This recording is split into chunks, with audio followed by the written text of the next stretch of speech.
Big up, big up, big up, big up. How are you guys doing out there? This is Liverpool 12th man here. I am doing a somewhat of an emergency broadcast in a sense because I woke up today to I went to sleep feeling good and then woke up today feeling bad considering the news I read about Trent Alexander-Arnold.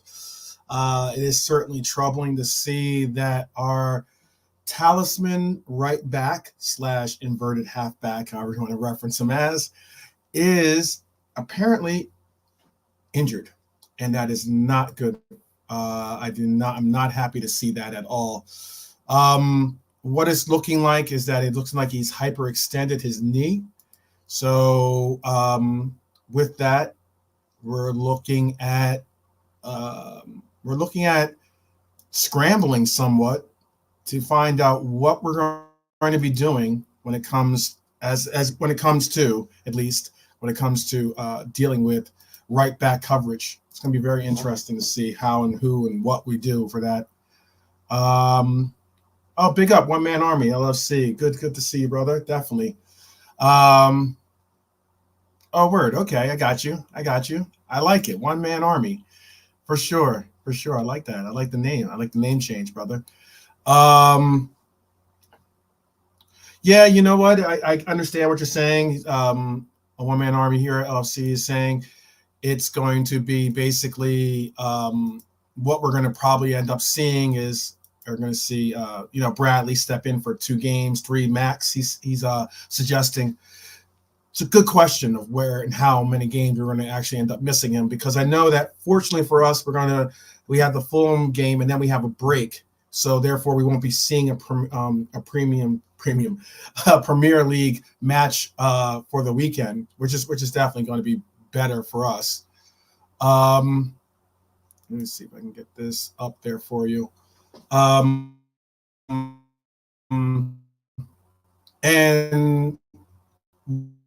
what I do know is that I'm going to read you some of the quotes that I saw on here. So basically, make sure I can get this all in there for you. Basically, the update was given to us by Pep in the Fulham preview, because Pep ends up usually taking our sides out he ends up being the coach that takes on. Big up, Drunk Vigo. I see you. I wish I was in Liverpool right now, brother. I only wish I was in Liverpool.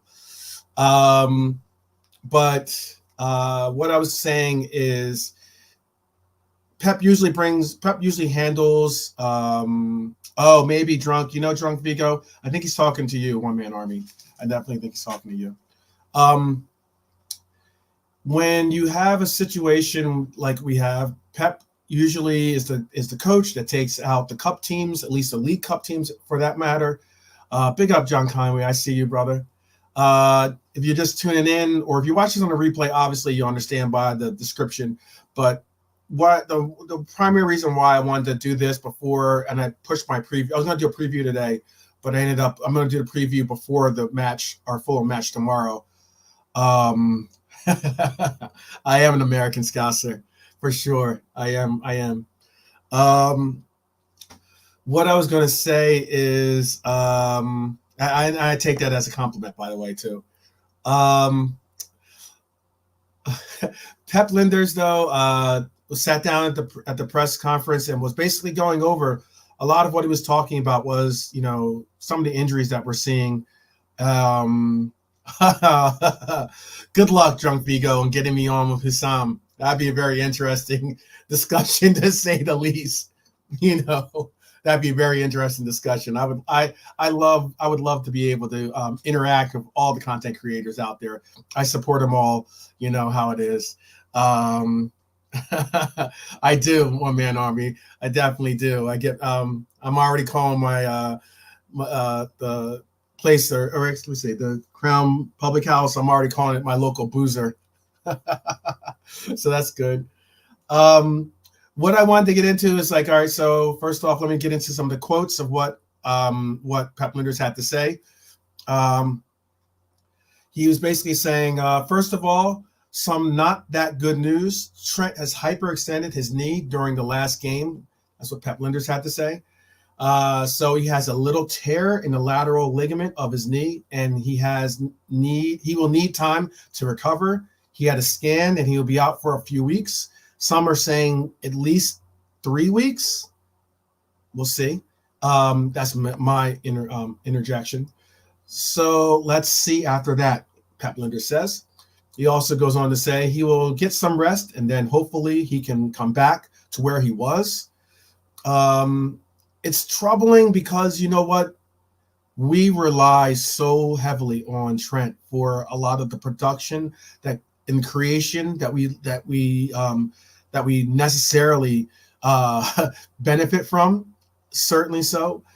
He at the moment of the injury, or at this present moment, he's the most creative, as in he has the most actual goal/assists for any defender in the Prem. Tom the Wool. Isn't it Tom's birthday? I'm just joking. I know that's a joke. When it comes to Tom Little, big up to Tom Little, big up to all the content creators, whether you're positive, negative, whatever, big up to all of the content creators that are Reds. I care more so that you're a Red, less so that, you might be a bottom Red, but that's a whole nother story. All right. All the same. Let's just get on with what we have to get on. Big up to Nigel. I see you, brother. I know I got a late broadcast going on here. I know it's late in the UK. That I wouldn't mind doing. I've debated Drunk Vigo. I have debated Mike Das, and we've had some very, very, I would say, heated, if not, very informative debates between the two of us. So it has been cool. Big up to Ozan Kabak. Yes, he plays center back. I see you in the house. Good to see you.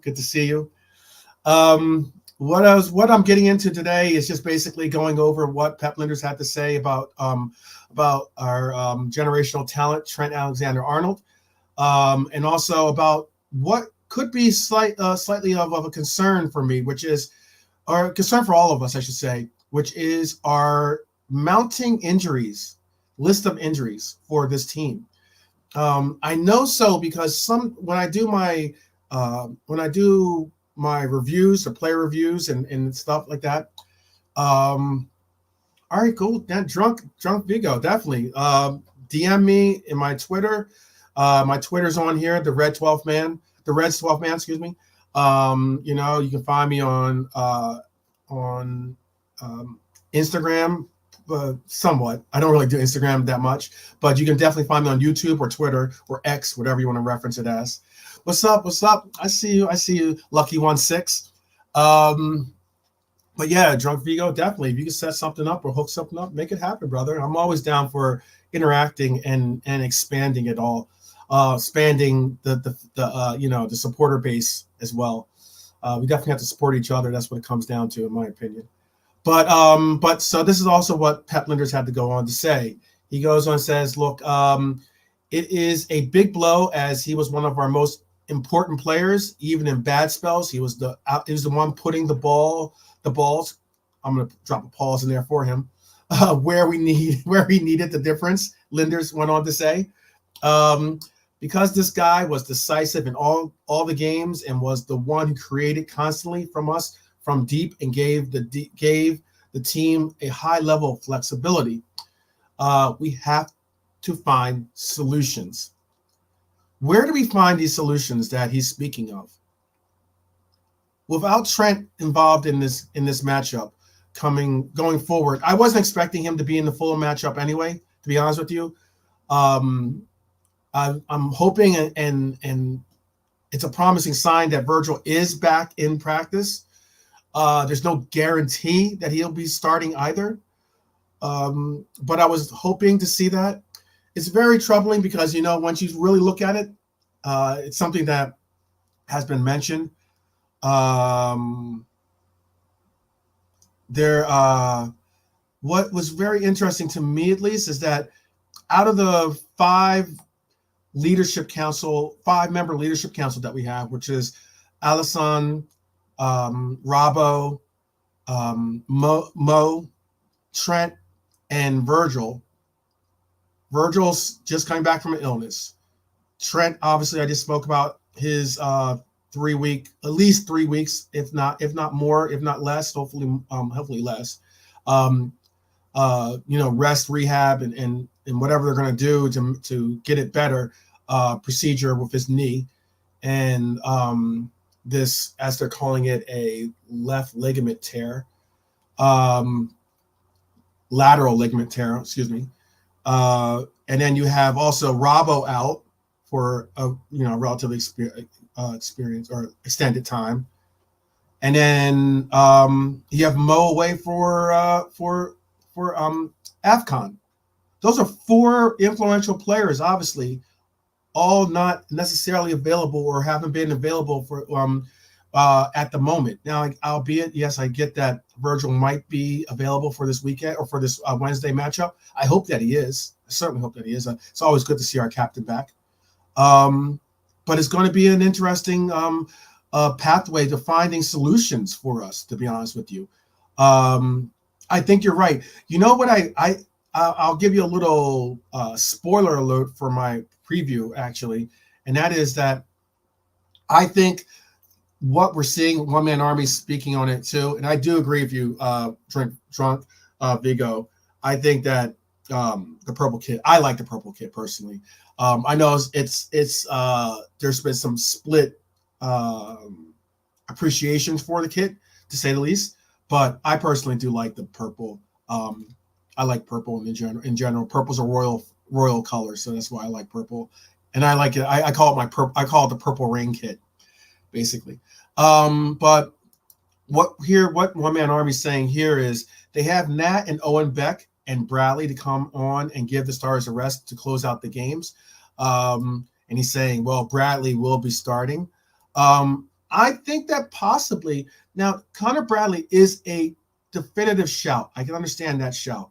But what you might see, and this is just a possibility, all things considered, is that we might see, one of our Reds Queens is in the house. Everyone, give proper thanks and praises for Marion Southward in the house. Appreciate that to one of our Reds Queens. Good to see you. Good to see you as always. But what I was getting into is what we might see, and this is something that I'm thinking about, kind of leaning towards. Big up to Realism, Jared. I see you, brother.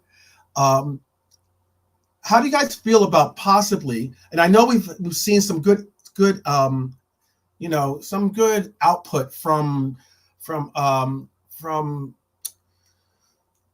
Gomez in that left back position, but considering right back is going to be now a position that we're going to be in need of too. Oh, big up Redbird D9, big up, brother. We're going to basically see right back and left back being primary. One of those positions obviously going to have a youth academy player playing them to hold down that role for us. What we could possibly see, and I know that this is just from the accolades that people have been praising on him, I'm putting on him, maybe we see Beck play that left back position, and we'll see Gomez switch back to the right back position. I think Gomez has a little bit higher productivity from right back than we will see from left back from him, primarily because of, obviously he's right-footed, and obviously he's played right back pretty extensively. I know that we have coverage now, though, I understand it is academy players, but still we have coverage when it comes to right back or left back in the academy players that we're including in it.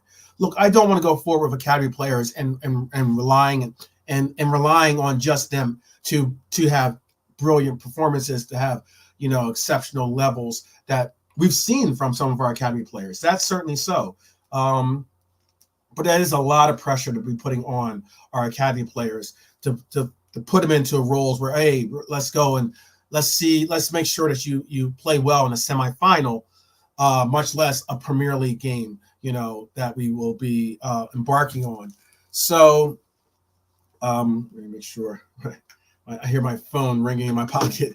So it's something very interesting to say the less, when it comes to what Linders had to say about the injuries.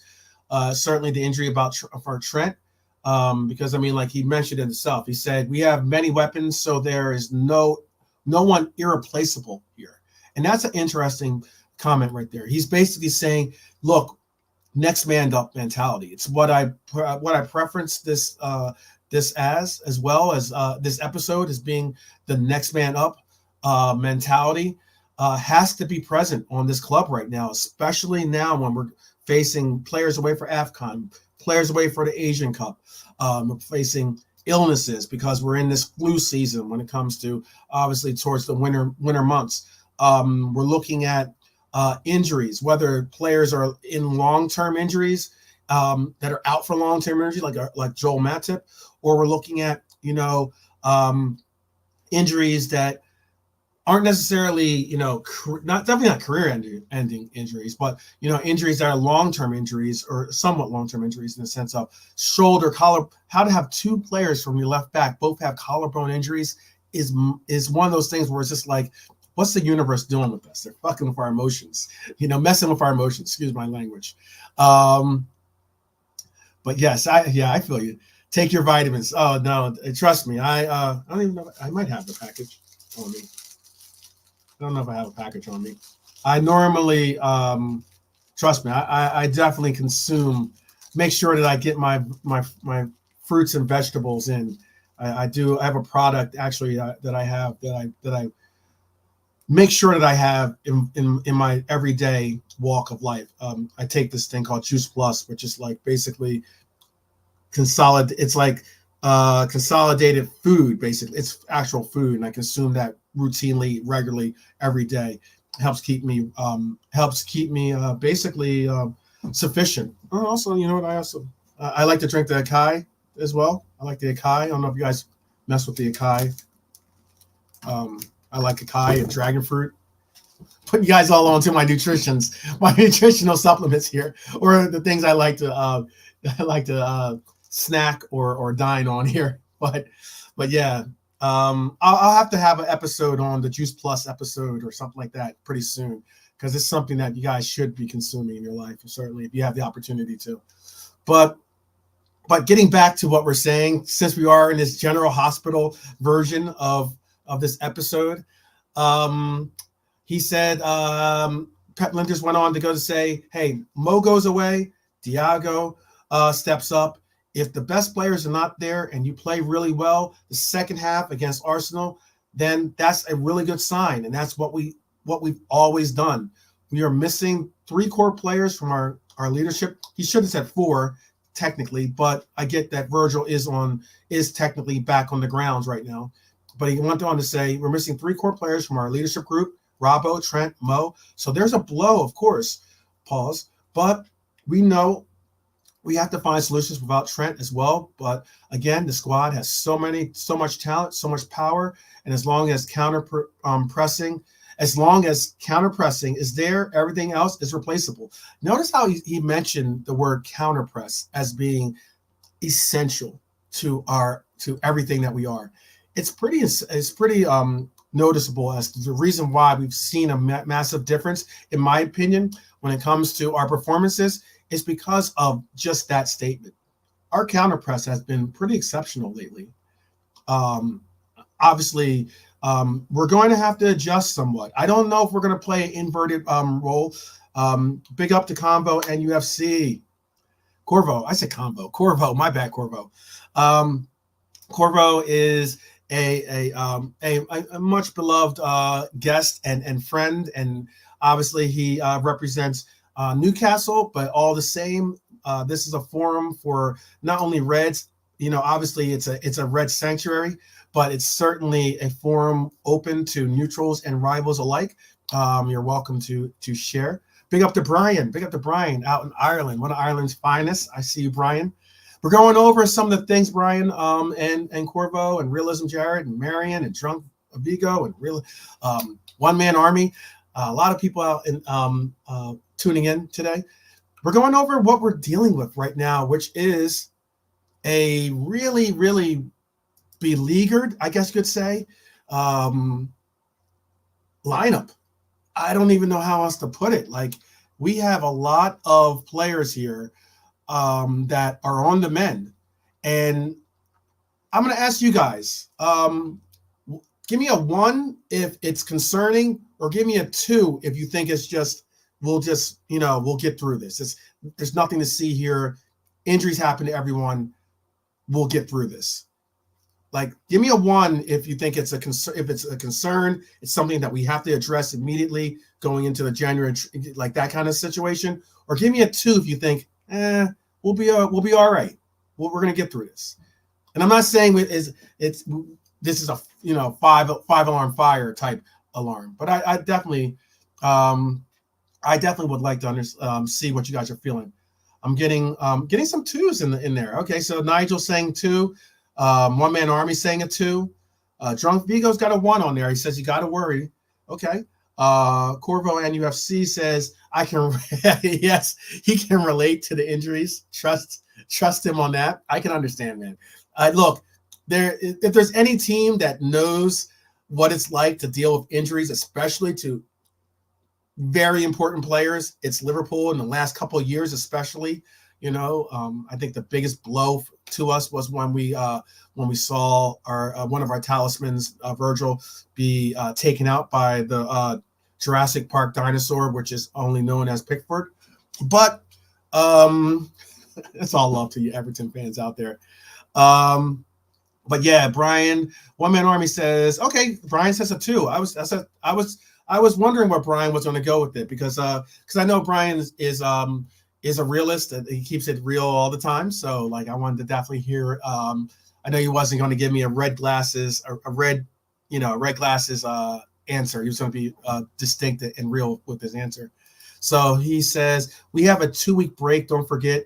That's what One Man Army is saying. Yes. Now that 2-week break technically has already started, but it definitely helps that we have this winter break. And it's fortunate for us because it's something of a new thing for the Premier League is having this winter break. It seems like the Premier League allows for other leagues to go through these test runs with these things, whether it's 5 men, whether advancing 3 subs to 5 subs, or whether it's a lot of these different things. But yeah. Redbird D9, you're a mod, so you should be able to. Yeah, you can put it. Redbird D9, you're definitely a mod. Like there's some of you guys I definitely made sure I put in the extra effort to make sure that I found you on the inner, or found you in this YouTube studio to add you as a mod. And yes, Drunk Figo, I know Frank Carlo does know Jamie Phillips. I know Frank because I saw the episode with Jamie on Frank's show. And I've actually interacted with Frank through the chat at least, but I have interacted with him before. Good guy, good man for sure. Along with his daughter is a good proper red too. I've seen her on the show with him as well. Let's see, 2. Brian has a 2. Just bad timing with people leaving. That's something that is well put, Brian. That is something well put. In that it just like it sucks because we could have went through this stuff. Oh, big up Chris Angel. Chris, what's up, Brian? What's up, Chris? Chris, I'll send you the link right now, brother. If you're available, definitely hop on because I'm gonna make this. I'm only gonna probably do just one half, if not. I'm not probably gonna do a full 90 on this episode, but I'm gonna send this to you, Chris. I'll send you the link.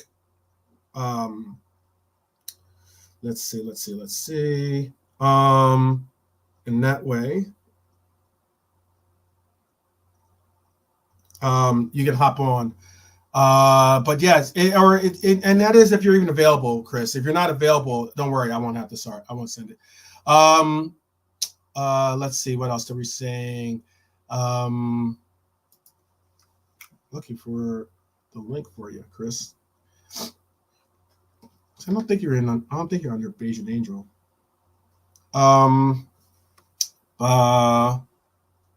Okay, cool. Chris, how about this? Text me on WhatsApp when you're ready, and I'll send you the link to hop on because there are some people in here that would love your insight on some of the injuries and things that we're dealing with and you're definitely the resident genius when it comes to what we have to deal with. So Chris, again, send me a WhatsApp text, and I'll shoot you the link for it to come on. Cool. So let me see. I think my man Ari might be talking about rest in peace to De Kaiser, who passed away yesterday. Thank you, Brian. Brian put in Frank Carlisle's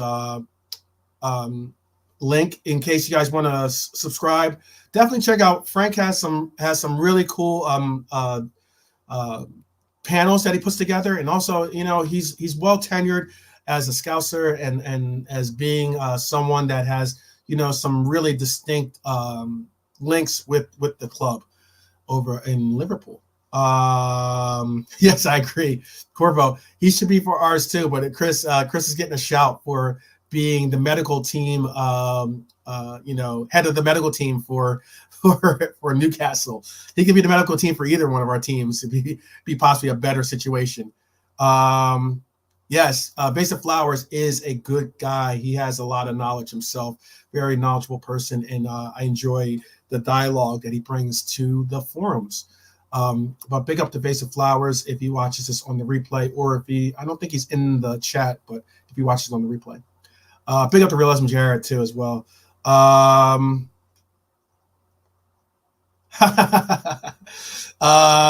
Is this now who are we talking about? One Man Army about Dia? Okay. I'll start this one. I'll start this one for him.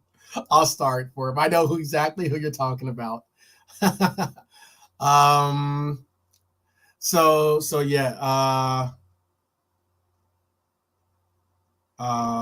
that. One Man Scouts. He has put the link in for Frank. He put Brian put it in for us. But yeah, so one thing that I was looking at though too, like I said, is that our injury list is pretty crappy to say the least.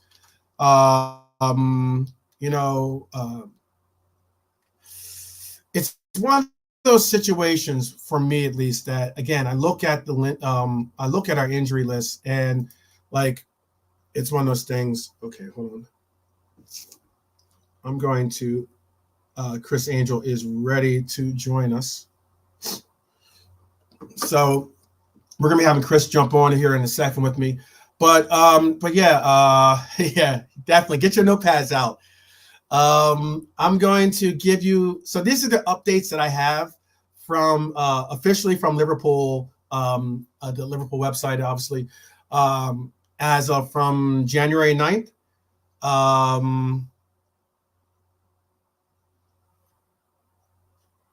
Make sure I have it. Hold on a second. I'm sorry about that. I sent you, right? Okay. I see why. I still have some of the earlier message in your pin.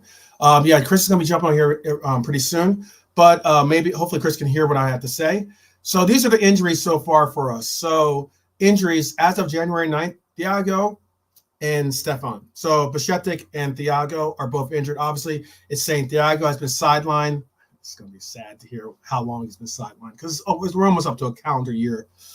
But Thiago has been sidelined since recurring surgery on a hip issue that ruled him out on the final weeks of the 2022-23 campaign and remains unavailable for selection. Bashetic has also missed the majority of the current season. Pep Linders on January 9th, they will not be ready. This was something that I noticed what he said. He said they will not be ready for the end of this month. It will probably be going into the next month to train with us, but both, with no complications, are progressing. I'll be honest with you, I thought Thiago was coming back this month. I thought it was going to be a birthday present for me just to see Thiago on the pitch, And no, it's not my birthday today, just so you know. It's in a couple weeks. But yeah, let's see. I already mentioned about Trent Alexander-Arnold injury. As far as Ben Doak, Ben Doak, the young forward, is set for a spell on the sidelines after suffering a knee injury. I know I heard someone saying that they think it might be season ending. I don't know if it is, because apparently on December 19th, he says that's not a good one. This is Linders speaking on it. He says that's not a good one. He's teared his lateral meniscus, which needs surgery. I see you getting ready. I'm going to pop on here. Hold on 1 second. And big up Asian Angel in the house. Big up Asian Angel. Can you hear me, brother? Yeah, I can hear you. Okay, cool. Yeah. Welcome to the show. How are you doing? I'm good, man. I'm good. Busy day. I'm glad the doctor could make a house visit, I guess, right? I know that's a little bit, that's definitely predating a lot of people, because not many doctors make house visits anymore, if at all. No. No. That used to be a practice, I guess, back in the 60s, 50s, probably. So about the Trent injury, I just got I got a text message from, I don't know what group chat I'm on. I'm like in so many group chats. Right. They're like, Chris, hey, what's going on with Trent? I'm like, I don't know, man. I've been at work. I don't know what's going on. So if you can tell me what they're saying, and I can probably just touch on. Okay, I'll do that for you right now then. Because I was just reading Barry Sweeney. Big up Barry. He was saying we need to be careful with Konate as well. You need to be careful with Konate now. Rest him tomorrow night for sure. We can't afford any more injuries at the back. This is so true. The back line, he's spot on with that. All right, so this is what they're saying about Trent. It says Trent hyperextended his knee during the last game. So he has a little tear in the lateral ligament of his knee, and he will need time to recover. He had a scan, and he will be out for a few weeks. So let's see after that. That's what he's saying. So it's a bad hyperextension then, because if he teared one of the ligaments, then it was a bad hyperextension and stuff. So it's rare. So how do I explain it? So I don't know if people know, but hyperextending your knee means when the kneecap buckles backwards. Right. Oh, trust me, I know. I just hyperextended my knee a couple of weeks ago, trying to remind myself I should not be playing basketball anymore right now. Yeah. So that pretty much the knee goes backwards and stuff, and when that does, it stretches. So obviously the normal movement of the knee is to go up and down, not back and forth, right? So when it does that, typically the most vulnerable things to go are your ligaments and stuff. So apparently, he teared his LCL, you said, or was it his PCL? It was a tear of the lateral. LCL. Okay. Yeah, LCL. Yep. Are they saying anything about a lateral surgery? ligament? Right. Lateral ligament. Are they saying anything about a surgery or no? No. Okay, so no surgeries. They're not saying that he's going to need surgery. So we'll see him. So we'll see him back roughly. Well, you got to consider health. You got to consider his whatever their plan they have. But by February, yes, that's what they're saying. If there's no saying early, he was thinking that he'll be gone for a few weeks. He said technically, but more likely, he's looking at. He said 3 weeks. I would say it's February, first week of February. Let's be safe about it and stuff. Yeah. So, because right now. Is that something they just said happened, or they already got the scan and that's the result? That's the result from the scan. Okay, so I would say 4 weeks. Mm-hmm. Because now is that to be cautious? 4 weeks. So technically, week 1 you don't do no physical treatment, no physical therapy. Okay. You rest it, you ice it up, and you relax the swelling and stuff, and that's for a week. Right. After the week, they rescan. Typically, you rescan and see where it is, where his recovery process is. Okay. So is that tear? So even though he's not having, I just want to classify this for myself too. They say he's got a slight tear, right? Now, okay. is that going to grow back? Is that going to, is it like But that's the thing, right? So when he's like, I don't have the scan, because if I had the scan, we can just pull it up and I'll show you. But Liverpool have been very quiet when it comes to certain injuries. They keep everything in house. So yes, a slight tear for Liverpool standard could be the full tear. Like the way they do things. oh, you're saying the way that Liverpool does stuff, it could, Yeah, who knows? like Right. no, in regards to like like they don't like to open up in regards to information. They like You to know keep what though? it in house. Pep Linders does though for some reason. Yeah, he opens up his mouth. I'm He opens up. surprised. Pep Linders tells you what he Yeah. just says what it is, what the whatever the injury Oh. is or whatever the timetable is. Klopp doesn't. Klopp is very more, clouded veil when it comes to that kind of stuff. So all right, so if it was a complete tear, surgery automatically. There's no ifs and buts. If it was a complete tear, the surgery automatically, because you cannot. So like I explained it before, when it came down to Luis Diaz injury, the ligaments in the knee is kind of like a rubber band, right? Per se. So once you pull a rubber band, it doesn't matter if you sew it back together. There's going to be integrity damage. It's not going to have integrity anymore. Okay. So what they pretty much do, they pull out. They take a piece out of your calf muscle, right, and use it and recreate a ligament to attach the parts of the knee and stuff. Right. So if it's a slight tear, it could heal back and stuff. So okay, so it actually so does the ligament actually like start to like? It depends on the tear though. If it's a slight tear, then we're good. But if it's a bad tear, he's gonna be out for a while and stuff. Right. And if it's a point where is it worse that he played? Possibly, is it worse that he played through it? Because obviously he played the entire. I think he played the entire 90, right? I want to say he played the entire 90. I didn't really catch the game per se like that and stuff.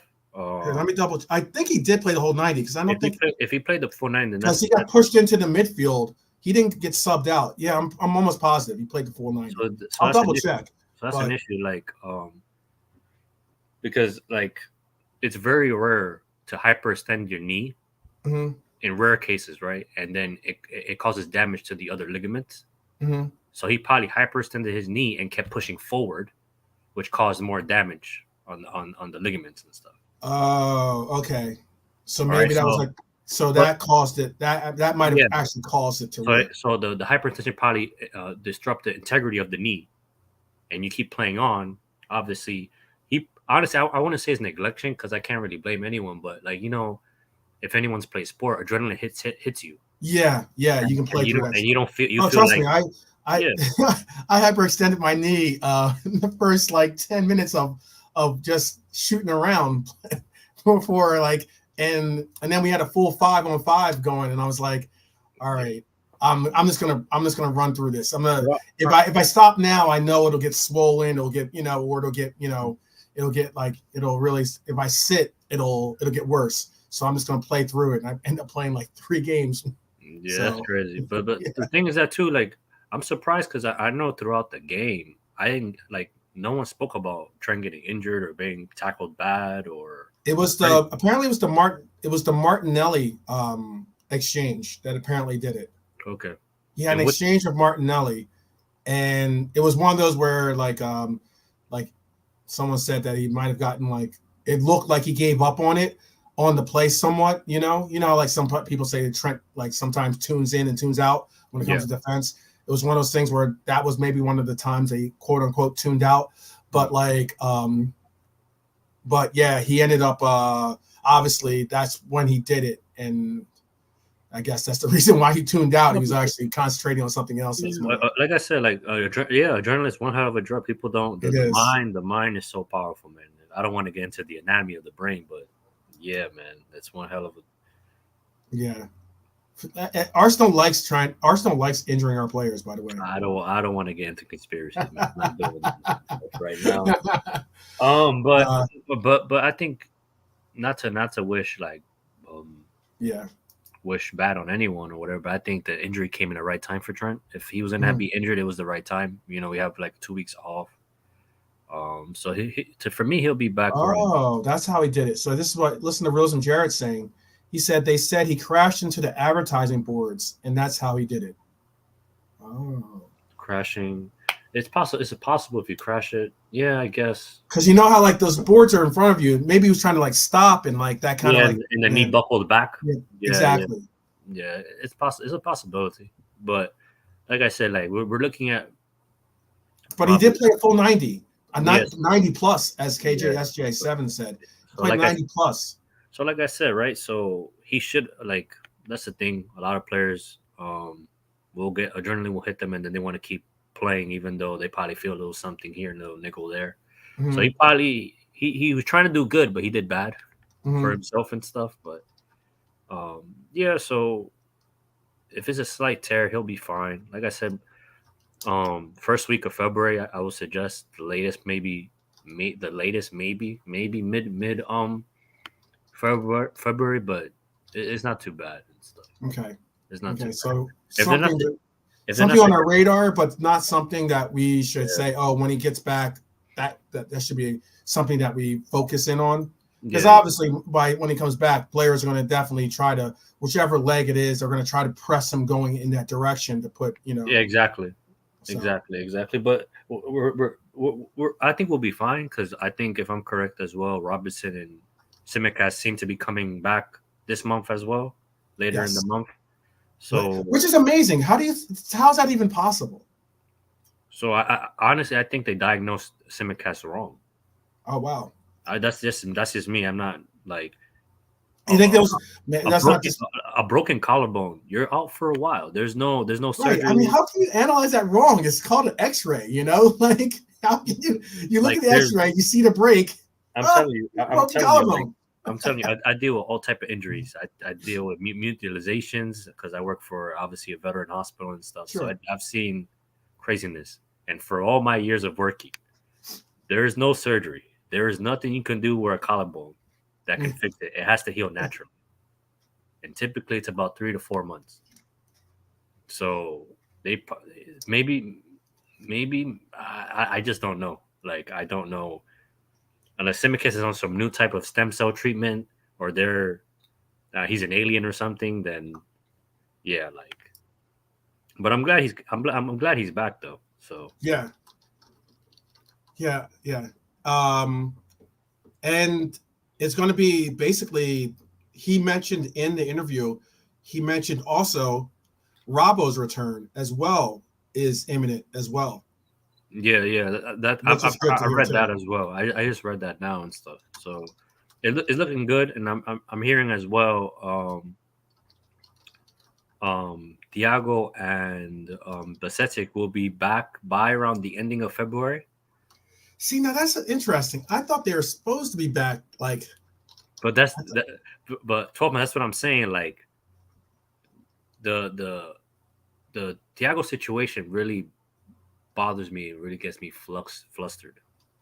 Because I feel like he was, I think, in a way mistreated in a way where he comes back in February, right? He had a hip injury that had him out until like February. They bring him back in February. He plays a couple of games. He re-injures the hip, requires surgery. Okay. And now he's out for all this time. He comes back, and apparently he's doing training or whatever. He re-injured or there was a setback.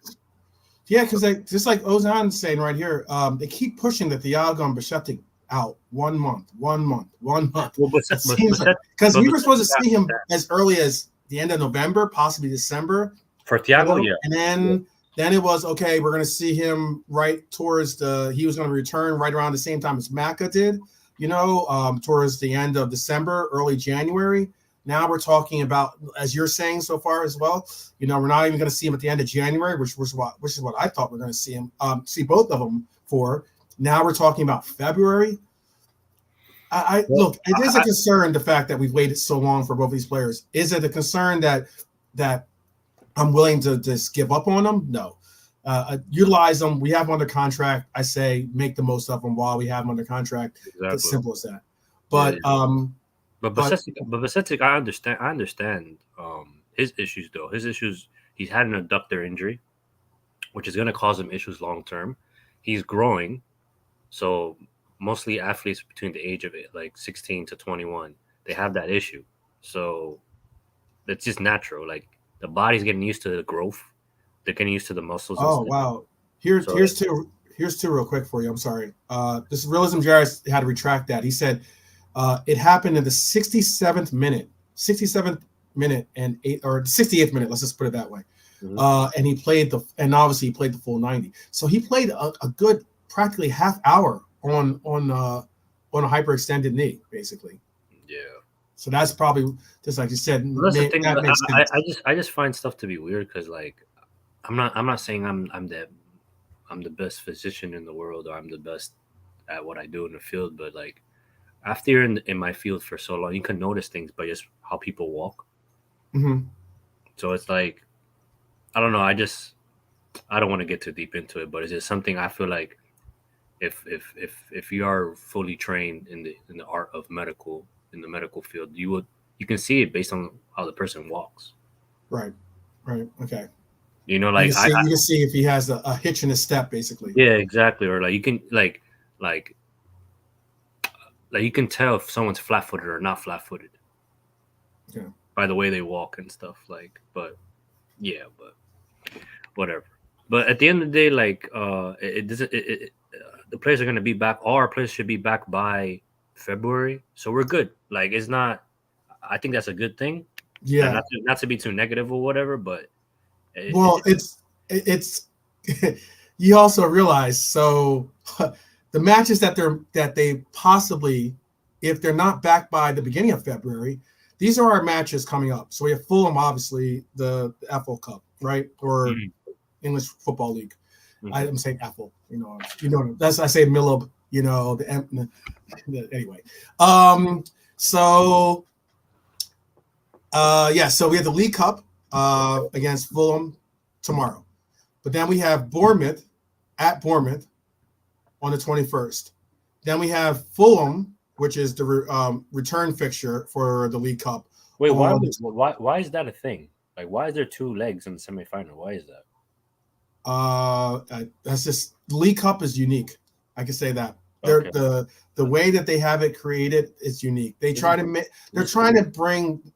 make the League Cup similar to the way that, you know, the Champions League, for instance, has, you know, two legs. It ends up being, you know, a revenue starter also, especially for those lower tier clubs that you don't miss out on having a big club. Makes sense, but damn. So then okay, so that's 3 games. But okay, albeit only one Premier League match, but that's in January, right? Okay, so 3 games, okay. And then January 31st, we have Liverpool versus Chelsea at Anfield. Okay, that's a big matchup, obviously. Chelsea's always a team that we end up drawing with. I'm sure they're going to look to like get some type of result from us, especially with us somewhat wounded, you know, in the way we are. And then the week after that, we go back to the Emirates. So it's not like it'd be one thing if we had like Burnley or like now I understand why people are Okay. So that's why I'm saying what it is. And also, Brian, I'm not saying it's because of the Champions League. I'm just saying it's just the process. Yeah, the fact that you could be in the semifinals and you still get a away and home fixture in the Champions League. That's all I was saying. Okay. But let's see, 12th man. It could be changed. Chelsea. It could be changed. Chelsea the FA Cup. I thought that. I think that we went over it. I think the only 2 teams we have FA Cup is either going to be against Bristol Rovers or it's going to be against Norwich. It's either going to be against Norwich or Bristol Rovers. Daz Reynolds. That's at least what I read and heard was that's the 2 components. Actually, I think I don't know if I have it. Didn't they pick it already or? Yeah, the draw was yesterday. But those teams have to. I think those teams still have to do their replay. Oh, okay. Yeah, they tied. Yeah, so Chelsea got Villa and City got Spurs. Yes. Hey, spoiler alert. Let me just say this right now. I think somehow, some way, the final for the FA Cup will be Liverpool versus Middlesbrough. I wish. Come on, dude. Stop. It's not my birthday yet. Liverpool versus Spurs. For the FA Cup, no, but I mean, didn't Chelsea just lose? I don't know if Chelsea lost or not. I'm just saying. They just lost 1-0 to. Oh, they just lost. Oh, well, then they're not going to be in the FA Cup. No, I mean the Carabao Cup. They're in the semifinal and stuff. Yes, yes, they are. They just lost 1-0 and stuff. That'll be even better. I'm not even giving this. I'm not even giving the. Oh man, dude! If they end up, I hope they do, because I actually have that bet down. Oh yeah, yeah. They lost 1-0. I got that. As I have it as Chelsea losing and us plays Liverpool versus Middlesbrough is my as my final. Oh, okay. As my predicted final matchup. We'll see. That'll be a nice little payday, but it's only the first leg. We'll see how it goes. Hopefully I don't jinx it and bring that money to me. But yeah. What I was saying is that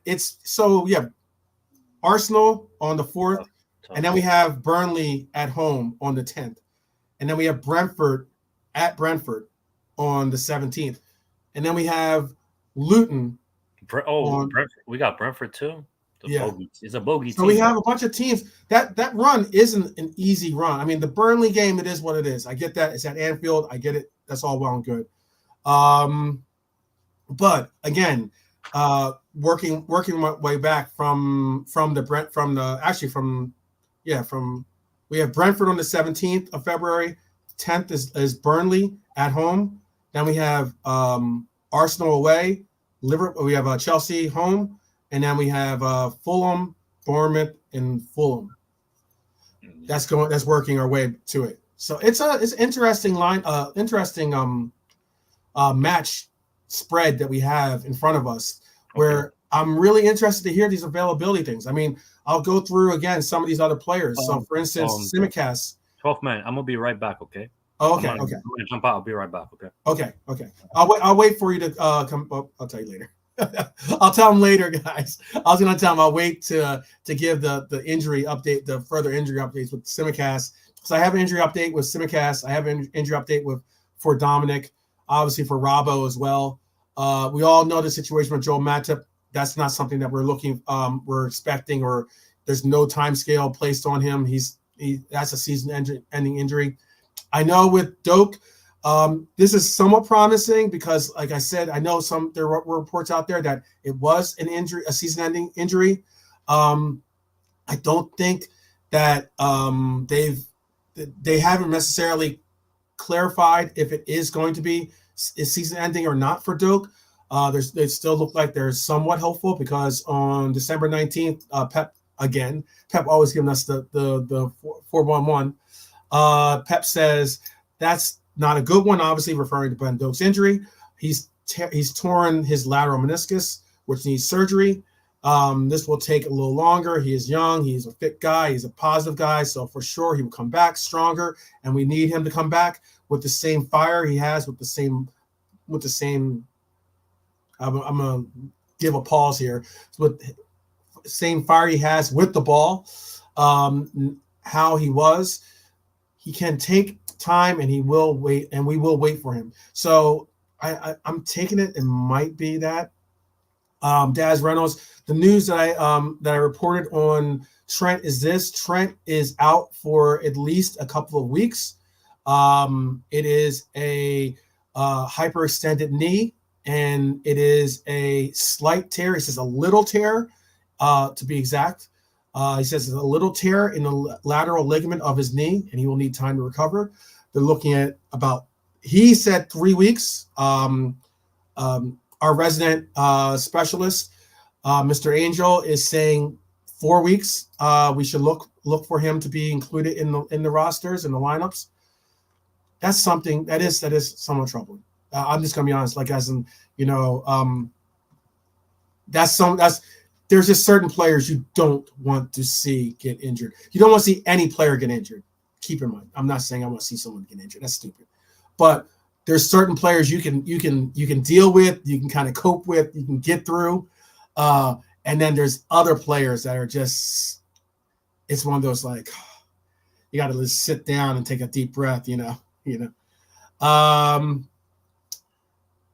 Yes, I am going, Ozan. I am going to be doing a preview for the Fulham match. I'm going to be doing it 2 hours before game time, so that I can do the hour. I'll do about like an hour or so of a show, and I'll put in my predictions. I'll put in my score predictions. I'll put in my scorer predictions, and then I'll also include, most likely I'll include an update when the lineups are announced officially via Twitter or via whatever sources out there. So that will be tomorrow. That'll be my show tomorrow. I wanted to do that show today, but I pushed it back because big up, I love Liverpool. I see you, brother. I wanted to push back on the preview because of hearing the Trent news. I was watching a lot. I saw a lot of other people's stuff that was going on with their thumbnails and everything else that these content creators are putting out there, and no one had Trent being injured. And I was like, this is something I got to alert you guys of, or just talk about. Hopefully, I'm fortunate that I've got a great Red Army out here to support me as well. So Chris Angel was able to hop on for a little bit. He should be back in a little bit time too, and just kind of give us like some real good insight as to what we should expect, what we need to do to get through this for these injuries, and what's our outlook basically. That's cool. Ozzy's my guy. Ozzy puts out some real good stuff, Daz. Definitely. I'll have to link up with that. I'll be going to my boozer tomorrow, actually. My local boozer, Crown Public House. Shout out to Crown Public House. And in Phoenix. And I'll be watching the game there with all my local fellow local Reds here in Arizona here. So Chris Angel, the weatherman. He is the weatherman. He is. I forgot. I do have that. I'm gonna go through, finish this, and I will be sure to get that question for him on this guy since he's in the house. I'll make sure to ask him what he was feeling about. Big up, Jay Kesman. Definitely give a shout out to Daz Reynolds and his channel for sure. Yeah, man. Barry, that's a good question. I'm not going to give too many spoilers away. I've already given one or two away for what I was going to say tomorrow. But the front three, do we have? That's another good question about for the front three tomorrow. And the reason why this is a good question is because of what's going on today. Not just only with Trent's injury, but the sheer fact that there's a reason why Diego hasn't been starting for us necessarily. And that's just because Diego has come back from a pretty, from an injury, another injury, obviously, in his career.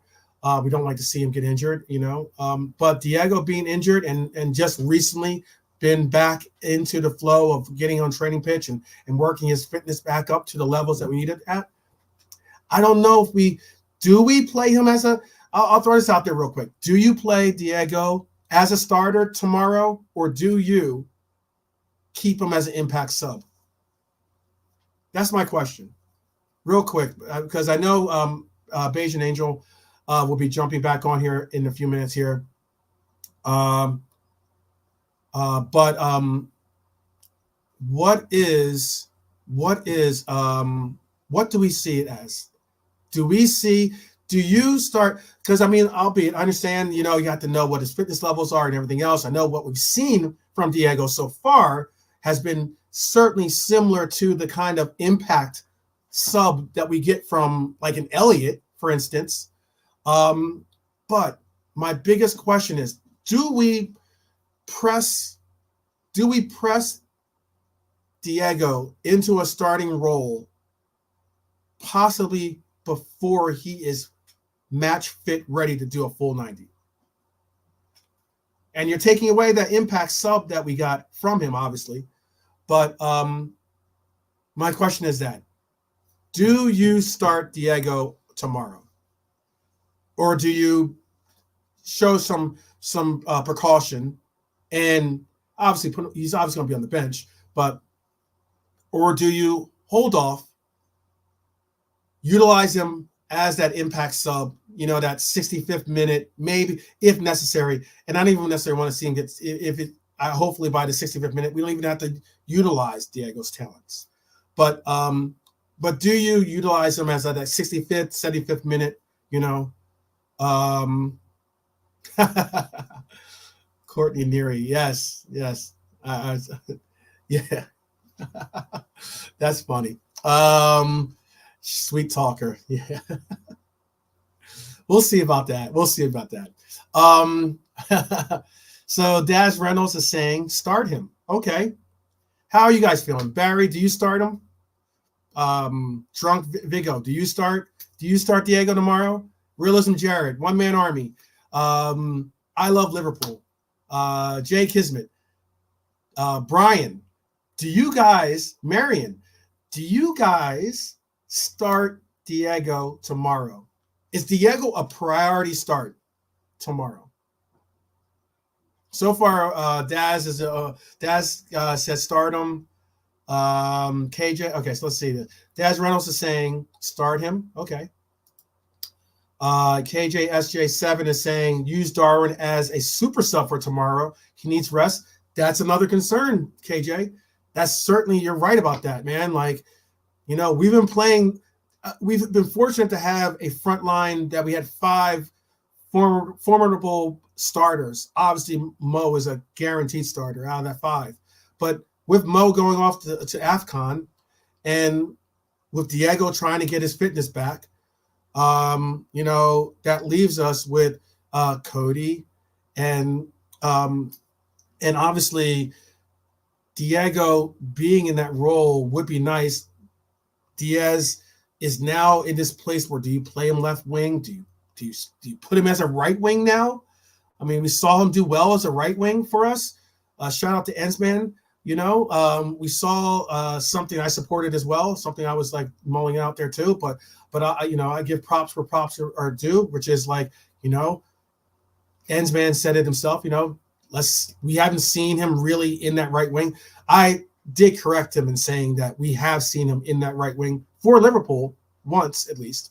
But all the same, we now have a situation where Diaz has to start. We can't give him like a little proper rest. Nunez has to start, or probably has to start. I don't want to be in this position with our front 3. I really don't. Let's see. KJ says Diego has to start. Okay. He says, and basically Drunk Vigo is saying, if you want goals, he has to start. I Love Liverpool says Diego from the bench. Okay. I'm with you though, Nat. I love Liverpool. I don't want to, with all the injuries that are mounting for us, I don't want to press someone into a role where they press the issue. And a lot of these guys, I think, Trent most likely, if he got it in the 68th minute, that was before we scored, obviously. Actually, what's crazy about it is he made that incredible corner kick with a hyperextended knee. That's incredible. Because just thinking about that. But yeah, I just don't know about that. It's pressing us into this role. Drunk Vigo, I've been saying this actually. A lot of people keep talking about, let's go get a DM, or let's go get a center back, or let's go get a left back or a right back. I'm kind I'm definitely kind of leaning towards, let's get another forward. Let's go out there and try to possibly find that forward that will eventually be that replacement or that understudy for Mo, maybe at right wing. That's just my opinion. Like, I don't think we're pressed so much that we have to go out there and get some type of player. There's very few players out there that move the needle that well. But I mean, like, I'm kind of leaning towards that now. I'm kind of leaning towards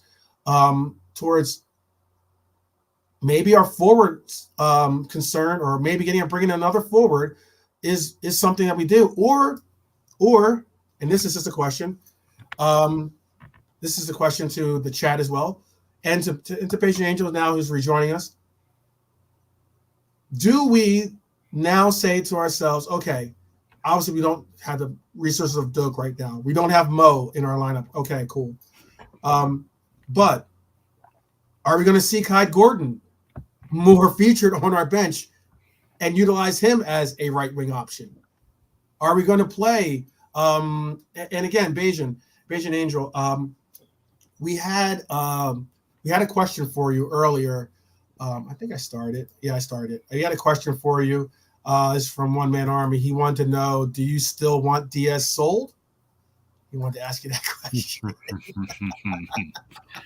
I mean, Diaz is hanging out with us, brother. You know, I mean, like, you know how much love I got for Colombia. So, you know, yeah. Like, we love Colombia for a whole different reason that people don't know about. But to be honest, like, for every player that plays for Liverpool, I want them to do well. Like, I can be very negative and you know, whatever, but I do want our players to do well and stuff, you know. And I guess to a point where I'm okay with change. I know a lot of people are afraid of change. I'm not afraid of change. So I think if we're ambitious as we say we are, we say here, we talk about we want the quad, we want to win all this stuff. Like, we should expect more from the players, from the manager, from the organization and stuff. And I know Diaz's potential. I've seen him mature as a player since he played in juniors in Colombia, so I know what he has. I just want it to click for him, and if it doesn't click, then he can go, and that goes for every player. You know what I mean? Like, if he doesn't click, like, it just sometimes things don't just work out. That's life. You know what I mean? Sometimes it just doesn't work out. You know what I mean? Yeah. So, but I want what's best for him, and I want what's best for us as a club. So, you know, there's just that's that stuff. So, yeah, okay. I guess that's the mature way of saying the it. Mature way, the mature and calm way. I could be more negative and tell him to get the hell out of here. No. We don't need the full Darth Vader angel. I can get my cape out if I want to, man. We don't need that right this moment. We're kind of already in the dumps hearing about this Trent news already. We don't need any more. It is honestly, it is like, when you really think about it, it is a big blow. Like, Trent being gone. It's huge. 50% of our offense comes through Trent. You know, it's a big blow. It's similar to what City's dealing with. When KDB left, about 50% of their offense was generated through in some way or another through KDB. Yeah, and I think, like, when you really talk about, like, the games you just mentioned earlier before I left, the games that are coming up, the fact that we don't have, I guess in a way, right? It's Trent in regards to creativity, then it's Salah. Right, and they're both not. Well, Salah's not here, obviously, for obvious reasons and stuff. So it kind of, I guess, I understand where people are nervous or people are questioning what's going to happen going forward. I don't know if it's a formation change. You know, what's going to happen on the right back position? Is Bradley gonna just step up and take the reins? That would be amazing. That would be great, you know? Yes. So, but realistically speaking, it's a lot of pressure to put on the kid. You know what I mean? But then again, that's where characters are built, right? You know what I mean? I mean, we haven't seen much from Kai Gordon, for instance, but, you know, would you be mad if you saw? Obviously, most likely he's not going to start. Who knows? Maybe he does start. Cameos or something like maybe he has a cameo appearance or something like that. You know, would you be mad to see that? I doubt any of us would be mad to see it, because it probably means that we're in a place where we're either it's warranted or it's an opportunity for him, you know, type deal. But what happens hypothetically? Let's say let's say hypothetically, would you be mad to see Kai Gordon start at right wing for us on Wednesday? On Wednesday, on the this Wednesday coming up Yeah. tomorrow. I mean, he was on the bench. It's not. He was know. on the bench for us for Arsenal, so it's not really unlikely or unheard of to see that he will be on the bench for the League Cup game come this Wednesday. But hypothetically, you know, to start, no, right, not to start. Like what did he even come on in the against Arsenal? No, he wasn't one of the youth players to come on. So, you know, it just shows his pecking order in a way and stuff. You know what I mean? How about you know, we start all these guys tomorrow, start off our regular stars in that front line, and you know, we were talking about the lineup or talking about the run of games that we have. So in between the Fulham matchups, we have Bournemouth at Bournemouth. Would it be? Isn't that later in the month or no? That is on the 21st of January. 21st. So that's 1, 2, 3, 4, 5, 6, 7, 8, 9, 10, 11, 12 days. That's not bad, actually. That's 12 days. So a lot can change in 12 days. So yeah, a lot can change in 12 days. And this is the thing about, I want people to understand, like, I've seen ACL injuries. Yeah. That people come back in 6 months and people come back in 3 months. I've seen it. Yeah. So you never know. Tomorrow, Simicast and Robert can wake up tomorrow and like, hey, I'm good. You know, it's just the way it is. It's just the way it is. So fingers crossed. Hopefully that's a situation that does happen for us, where it's like, okay, Robertson is ready to come back. Simicast is ready to come back. You know, and then we look a little bit better in the back and stuff, because you can just move Gomez back to right back, and then we'll have a left back in a way. Mm-hmm. But in regards to the right wing position, I think honestly, it's crazy for me to say it, but I think that's Harvey's spot until Salah comes back. So you rather us just maintain whatever, because it was very uniquely interesting that we started the game with Cody on the right wing actually, and for us. Don't bring him up, man. I don't want to get too negative. You don't want to get into. You're going to get into Cody. Negative. Yeah, I'm starting to wonder. He's a very weird player, Cody, for me and stuff, because I think technically he's up there. He's very gifted as a player. He's a gifted player, man. I like Cody. Yeah, I like Cody, but it's like I'm starting to wonder. Right mid. I keep getting some people keep telling me about that he's playing right mid. I know, I get that, because Elliott apparently was playing right wing. Harvey was like, or Diaz was right wing. Oh wait, Harvey was right center mid, and Diaz was right wing. Diaz started. I'm pretty sure he started the game. The game started with Cody on the right as the right wing. So I get that Cody didn't play right wing that long, at least in the game, because he didn't really create anything for us from that right wing side. But I just know that the starting lineup was Diaz on the left, Nunez in the middle, and Cody on the right. This is what I'm saying. Yeah, like I think Diaz started at the left, but then shifted to the right. Right. Yeah. So that's the thing with Cody. Like I just don't see right now where he starts, in my opinion. Like I want to know what's the plan for Cody, because and obviously it doesn't help that certain players are injured and certain players aren't here. So he's trying to like do this fill-in role type thing, which I think is unfair to him. Mm-hmm. But it is what it is. But like the chat's saying, right, in regards to like the right wing, we could start Diaz there. He did a job there. He did. Which to me, I've said it, right. Like I don't see Diaz long term in the right wing. That's just me. It's just a temporary fix, basically. Yeah, but honestly, like, okay, if let's say for example Diaz doesn't work on the left, and maybe he becomes a solid backup right winger for Salah and stuff, where he's producing, then I'm okay with that as well and stuff, because we do need a right winger as a backup for Salah in a way. So, yeah, man. But I don't know, like, because we play tomorrow, right? We play tomorrow. Yes, we play tomorrow. tomorrow. I'm assuming Kelleher's starting, right? Most likely, well, Kelleher is supposed to be getting basically. Kelleher is supposed to have the cup duties. He's our League Cup goalkeeper. So why Now, did whether he starts the final, that's a question mark. that would be unfair though? But yeah, he's started all the games basically. So I think Kelleher will start. Okay, so KJSJ7 also agrees with that too. okay, so Kelleher So all started. right, so this is what I'm saying. This is what I'm saying. Like, so Realism Jared is saying no. First half he didn't play right wing. He played right mid. Second half he played center forward. Elliott first half was right wing after right mid. Diaz first half left wing. Second half right wing. I'm just look. I'm going by what Google and what my apps all this stuff tells me. And on here it's saying.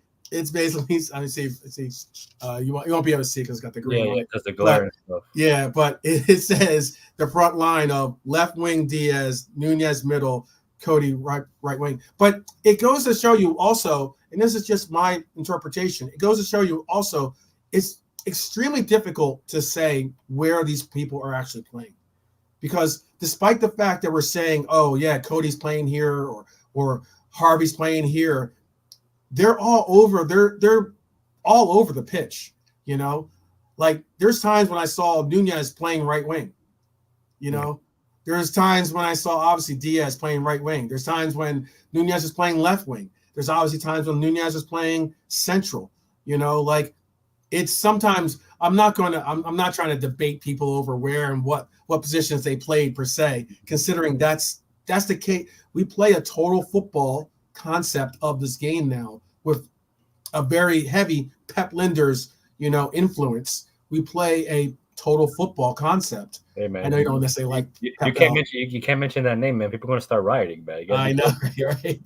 But that's the only reason why when I do mention some of these things, if I'm referencing where they started or where they played, I'm referencing it from the notes or the apps that I utilize, telling me where they started. I'm not trying to I'm not trying to say anyone's wrong in the chat or anything like that. I'm just saying, hey, I'm looking at my app and it says Diaz, Nunez, Cody. And I understand that they moved around. They played they played 3-card Monty basically, in that front line. And you see a little bit more rigid interpretations of the positioning when it comes to our midfield per se. But even they sometimes track back, cover in that back line. They do different. I'm starting to like our mid. I hate that I'm being so positive because it feels so weird. Daz has a question for you. What's up? He says, "Who do you start tomorrow up top?" Then? Up top. Medically speaking, I would play this. I would play the same front line that we did against Arsenal. Mm-hmm. Oh no, because Salah's not here, right? Salah's not here. So I'll play the same front line as we did in Arsenal, just because we have to. I think Jota should start and stuff. Mm-hmm. Just because of the fact that you just saw the change in him when he came on, everything seemed to click. But do you chance not having that option on the bench? It's always nice to have that option to turn into that. You know what I mean? Rather than try to it's the same problem some people come across with Elliott. Whereas I like Elliott's play. I think Elliott's is a quality player. Some people don't necessarily have him as a starter. Some people have him just as a sub. Some people don't even want him on the team still. But 12 man, he does amazing as a sub though. He comes on and he does a job right. Like Elliott to me is like one of those players that in Beijing we call him the Red Bull team and stuff.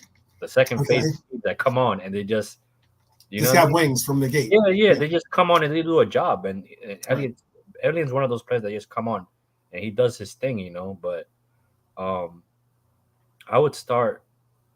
I would just start the same lineup and then just kind of in a way protect Jota in a way and help and wait until he's full fitness and stuff. In my opinion, because I think we play this game and he gets another 2 weeks off. So I think after that game, after after the 2 weeks off, I think that's when you start looking at starting him every game and stuff. Mm-hmm. Or not every game, but he has more starts in a way. But yeah, I would start the same lineup and stuff. The midfield, it would be the same midfield, I think, in a way as well. Yeah. It's just the back line that I'm a little bit concerned about. But I think we should be fine. I think is Sabazalai out or what's No, okay, so I'll go through some of the other updates. So this is what Linder said today on Dom. He said Dom is progressing well on the pitch. He's running, so let's see. He's not available for tomorrow. That's the update he gave about Dom. As far as Simicast, he said same as Rabo. For Costas is progressing really well, really quick. So hopefully both of them, Rabo and Costas, will be back at the end of the month to train with the team.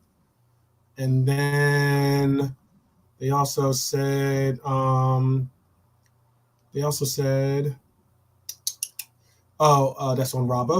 Matip, we already know. Doak, I've already spoken on. Trent, I've already spoken on, and I already gave the update on Thiago and Stefan. Yeah, I mean, obviously we don't have Ouattara and Mohamed because they're both away on international duties. But yeah, it's one of those things where wait, this is a wild shout. Did Carvalho leave already?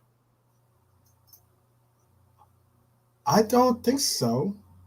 He hasn't been. There hasn't been an update as to what team he's going to. At least I would use him and then send him off. Like I'll use him this game, just because we're short staffed in certain positions, and then ship him out after the game. That kind of sounds bad, but you know what I mean and stuff. Yeah, that would be messed up. That'd be kind of messed up. Be like, yeah, we need you for one game, and then you out. No, I remember years ago, right? Years ago, didn't we do that with Nat Phillips? Yeah, we took him out of loan for like one game and then sent him back on loan. Yeah, that was years ago, though. Oh, he's at Hull. Okay, guys, thanks. All right. So here it is. This is what the Fabio update, at least. Give me 1 second. I want to pull it up here. So it looks like okay, so what's next for him? So it looks like Carvalho will hope to complete his loan move to Hull. That's apparently what's in the works right now. I don't know if that's been finalized and he's already on his way there or not.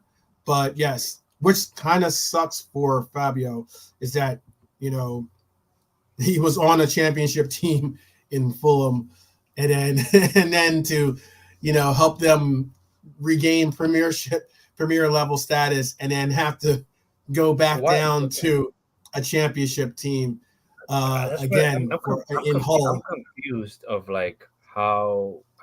how we manage the loan system, because I would have just sent him back to Fulham on loan. Yeah, I don't think Fulham. I don't want to say as far as Fulham didn't want him. I just don't know if. I mean, you got to recognize and realize there had to be some reason, because we didn't spend crazy money on him. There had to be some reason why they said, "Yeah, okay, you can have him." No, but the fact he was very productive for them. No, but he was very good for them. No, but he was going on a free in the summer. Still, he could have. He still could have. I think they could have still made a move or made an offer to him, considering his role in the team. That's what I'm saying. Like, considering his role in the team, I think if he was so, not only influential but essential to the team. That's one of my favorite words now. Is essential. Honestly, I would have sent him on loan to a team in Portugal.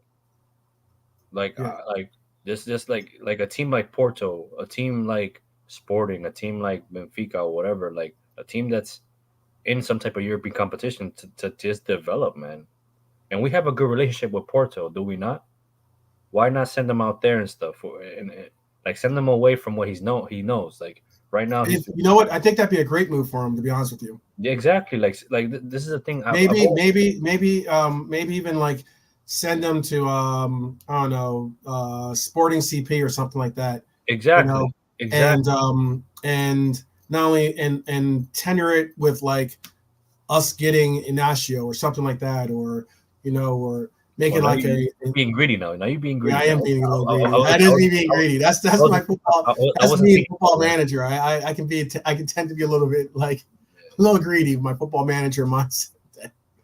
But yeah, I mean, it'd be interesting to kind of get something back in return for him, other than we're not going to get crazy money for him, Well, I didn't know that. I didn't know that realism. Thank you for telling me that and stuff. But we can. But technically, we can't. Can't we pay part of his wages as well? I don't know how that works. Maybe someone can explain it to me and stuff.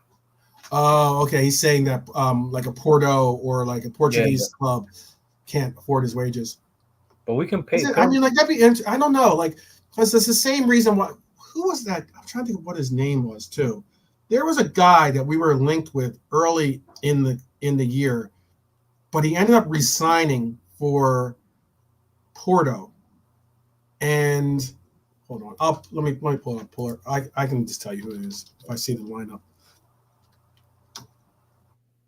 And okay, realism. Okay, what? I got you. Thanks. What are you saying? He said, "Yeah, we can, but we won't. We're a Liverpool football." Let me see what they're. Let me see the name of this guy because I'm pretty sure he plays for Porto. Let me get their roster up. But yeah, it was something where like there's a player and he resigned for Porto and that we wanted. We were interested in him. A lot of teams were very interested in him, and then he resigned. I'm pretty sure it's a Portuguese team too. What was his name? One Man Army. I did actually see the rumors on that player and stuff. I did see the rumors and stuff. I've heard actually good stuff about him. To be honest, since from last season, he was like one of those like up and coming center backs in Portugal and stuff. I'm probably pretty sure it's Porto. Man, it's gonna make me mad that I can't remember the guy's name. To tell you the truth, because he was someone that was like it was an interesting shout for us to get him, and then like he resigned. The deal he resigned to was something ridiculous. And that's the reason why we ended up not going for him. Enzo Fernandez? Was it Enzo? No, it wasn't Enzo. It wasn't Enzo. Hold on. I'm just gonna pull up this Capology. Big up M. Tarmizi in the house. Big up. It was like Luis something. He plays for Benfica. He had a long. Yeah, he plays for Benfica. He's a CDM. Benfica. Oh, he played for Benfica. Okay. Yeah. Luis Fernandez or Fernandez something. He's a DM. Yeah. I haven't heard talking from him about. Again. Yeah, we were heavy on that for a while. We really here it is. One Man Army's got it. Yeah. I haven't. He kind of went quiet. I haven't heard from him in a while. I haven't heard from him. Florentino Luis. Yeah. Florentino Luis. Oh, I know. I might. Let me close some of these. Let me close some of my tabs here because I know I'm probably getting chopped up a little bit trying to find information for you guys and stuff. But yeah, Florentino Luis, like we were heavy on him for a while, and he was like a hot prospect for one of the top prospects. 12 man, if I'm correct, I think like what was it in the summer? I think you made a show in comparing certain CDMs. I think those were one of the players you brought up stat wise. Yeah, he was one of the players. That looked decent. Yeah. Yep. And that's one of the, and it was also because we obviously have like Portuguese relationships with the Portuguese league. A lot of players look at it as being definitely a step up and everything. No, but Benfica is one of those teams that I think Benfica, Sporting, Porto, just one of those teams that they make money off selling players. Like they're so good. They do selling players that wow, like hey man, they make a lot of their money is from benefiting from utilizing the transfer system for sure. That's what's up, Daz. Definitely, Daz making the come up. What was the other team? Brighton just signed another left back from South America. I'm like, yo, man, leave the South Americans alone, man. Like Jesus Christ, man. He's another good one from Boca Juniors and stuff. Yep. Kid, 19-year-olds and stuff for 10 million. They're about to get him. Like, damn, man. So Right? here's what I mean. Just like you're saying about that, for instance, Florentino Luis signed a new contract with Benfica, which doubles his release clause from 60 million euros to 120 million euros. Mm-hmm. That's why I remember that was like it was a player that we possibly should have jumped on it, or but No. you know what, that guy. You know what? This is another player that I had in that episode too. Who is this guy? I'd like to see him. He's gonna be my new best friend. I know he knows ball, man. He plays in Argentina. Yeah, he plays for the juniors, right? Yeah, juniors in Argentina. Hey, yep. man. Yep. Like and his dad is much the renowned legend. The legend that he is. Yeah. Yeah. And it looks like, yeah, you're right. It looks like this is your comment. This is the guy you're talking about. Marco will be a $60 million player in 2 seasons with Brighton. For Brighton, hell yeah. Brighton does the same. Brighton does the same mentality that you're just talking about when it comes to players as well, though. They make crazy money off of their. They've been making really good money off of their players. I love Liverpool. He just brought a point up that I brought up, I think, a couple of streams ago. I don't know what channel it was, but it's like, here. That to me right there is just bringing these kids at 18 years old, and in 3-4 years they become homegrown. Yeah. And the Premier League, that's gold. People gonna spend an extra 20 million just to get a homegrown player for the quotas and stuff. No, you're right. You're right. You know what I mean? So it's interesting though how the process of getting them to Europe though. A lot of this is for me. This is the perception I have is this when it comes to a lot of the players I've had because I've had players either from South America, even from America, that have wanted to play in Europe, for instance, right? And it's about trying to. It's more than just we're gonna just get you a tryout or something like that, in essence, with this club and everything will just go from there. No, like as in your CV has to be like proper, to where you even have an entryway into Europe. And but for me, it's a lot of these South American players are utilizing Portugal as that option. As a stepping stone. As a stepping stone. Yeah, but that's the thing too. Like you look at a lot of players, as a lot of clubs now, they're starting to take that chance. Like there's clubs all around the world now that are just taking a chance in South America, and they're not spending a lot of money. Like they're not. I think their most expensive transfer as of late, I think if I'm correct, was like 30 million or something like that. But that to me is chump change. Yep. Like look at for example, Rodrigo from Real Madrid. I think they bought him for like 30 million from Santos, and look at him now. Yep. So, like, you got to be willing to take a chance. You know what I mean? It's just that. And I think nowadays, in regards to like the work visa process, it's a lot easier now than it was 10 years ago.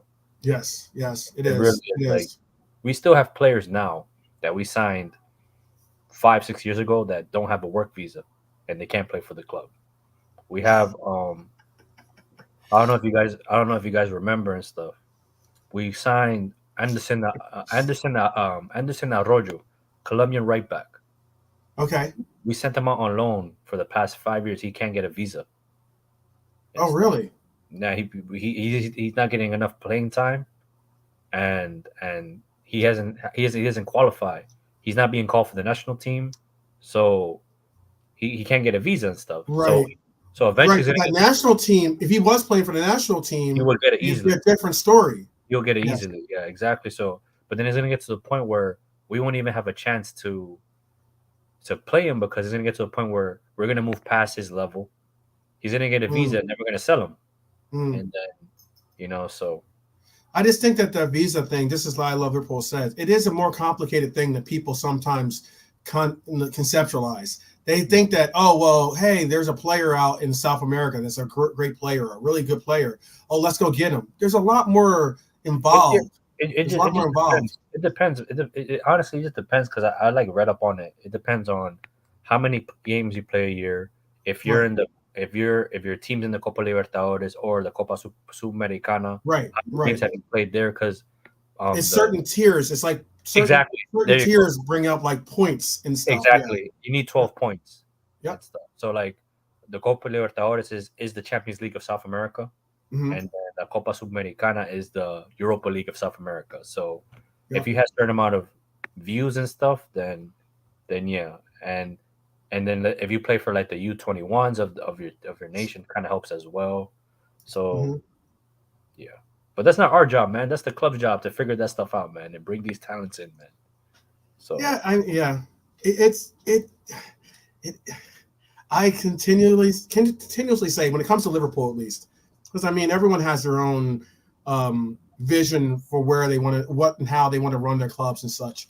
But when it comes to Liverpool, it's a lot of what we deal with is also contingent upon that algorithm that we utilize so much, and whether these players fit the mold of what the locker room is ready and able to cope with.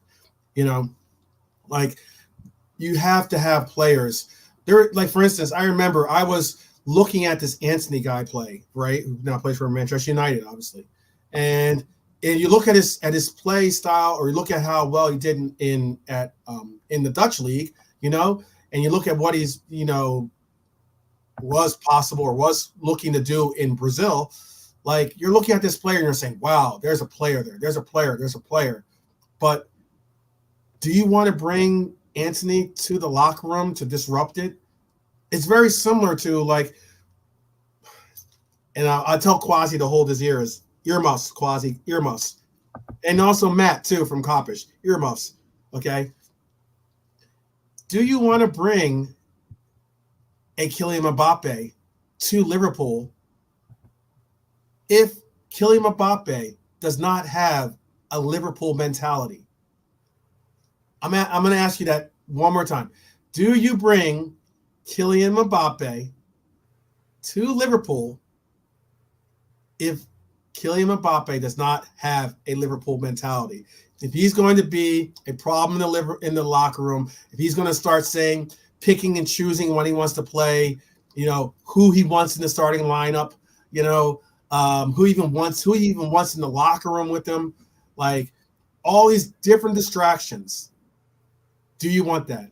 I'm gonna tell you a quick story, and this is a funny story, Angel. So Balotelli, when Balotelli played for us, he had a best friend, okay, who was like his roadie, basically. He was like, that was like his main guy, right? That was his homeboy, right? He took care of everything for him and everything else, right? And like would drive him to work or drive him to the facility, drive him around, that kind of stuff.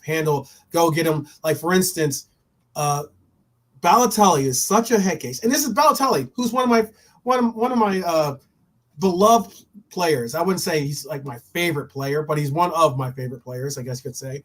This is the same Balotelli who didn't have the newest iPhone. Okay, didn't have the newest iPhone. Was pissed about it. Okay, was mad about not having the iPhone. Proceeded to just like zombie walk through practice. Okay, he sent his boy out to get it. His boy returned with the new iPhone, and then all of a sudden Balotelli's lighting up shots, and he's like all energetic. He's cracking jokes. He's just like all over the place. But this is the same Balotelli. That guy was funny because that guy would sit in the parking lot, and it was so bad because they didn't want to have. You don't want to have player representatives, like player friends and the likes in the facility. They have to stay out the facility. This is only for players. And his homeboy would hang out and sleep in the Ferrari that he had in the parking lot while Balotelli was inside practicing. I'm not saying that Mbappe is at that level, okay? I'm not saying he's at that level, but we've heard some really, really, really bad stories about, and I get it, press, it could be PSG trying to manipulate the press to put them in a better light, the whole nine. But but Balotelli, like for all but his you guys know, but you guys, I don't know if you guys have heard of that, but those stories, but yeah, those are like legit stories about Balotelli. yeah, And for I'm all not his going to faults think though. Mbappe is a Balotelli with his mental, but he No, but, is certainly a diva. no, but for all his faults, man, Balotelli was, I think, one of the most gifted players I've seen in my lifetime. The guy was, he could if he had a level of discipline mentally, he could have taken over, man. He Yo, was. did you hear this? Did you hear What's this up? story? Listen to what Marion had to say. Marion said, I remember when he was at Man City and he caused a fire in the bathroom, in his bathroom when he lit off fireworks. That's crazy. Yeah, man. Balotelli was on some different settings, man. I mean, he was an amazing talent. He I was. enjoyed all the opportunities I got to see him play. I enjoyed it. Maybe not so much when he won the league for him for City, but all the same, I pretty much definitely. He was a special character, to say He the least. was talented, man. But Talented. man, I just think I wish Liverpool were just a little bit more adventurous in the market. Not I don't want them to sign these players on like $100 million deals. Like, no, you got to be smart with it. I'm okay with you finding the diamond in the rough and working on him, and he becomes. I don't know. There's something about I like to joke about Robinson and stuff like that, right? And how I want him to like, I want change or whatever, cool. But Robinson to me is the epitome of the working class, the epitome of I think what Liverpool stands for is like you bought him for what 8 million, and Mm-hmm. in his peak could have easily sold for 80 million, easily, Mm-hmm. And yeah, man, we got to do more of those type of business, man. Those true business, man. And I'll be okay with that, to be honest. So Yeah, yeah. I it's I'm looking forward to that. I'm gonna be watching that, the Asian Cup. I'm telling you, people are gonna. I'm glad. It's funny because you're gonna see a resurge or a little bit of resurgence in interest in the Asian Cup, simply because there's a Liverpool player involved in it now, and you want to see how he's playing. You want to make sure that he's actually maintaining that form. You definitely don't want to see him get injured. You want to see him like scoring and contributing. Um, you might even have a little bit of a vested interest in seeing Japan get knocked out a little earlier than I doubt it. I think the final might be like South Korea, Japan type thing. yeah. So Depending on on how the brackets all break out, yeah, that could be most likely how it ends up being in South Korea. South Korea has a group team. Jurgen Klinsmann, actually, shout out to Jurgen. Um, yeah, he's a coach of Japan or South Korea? he's South Korea's coach. Oh wow, look at Yeah, him.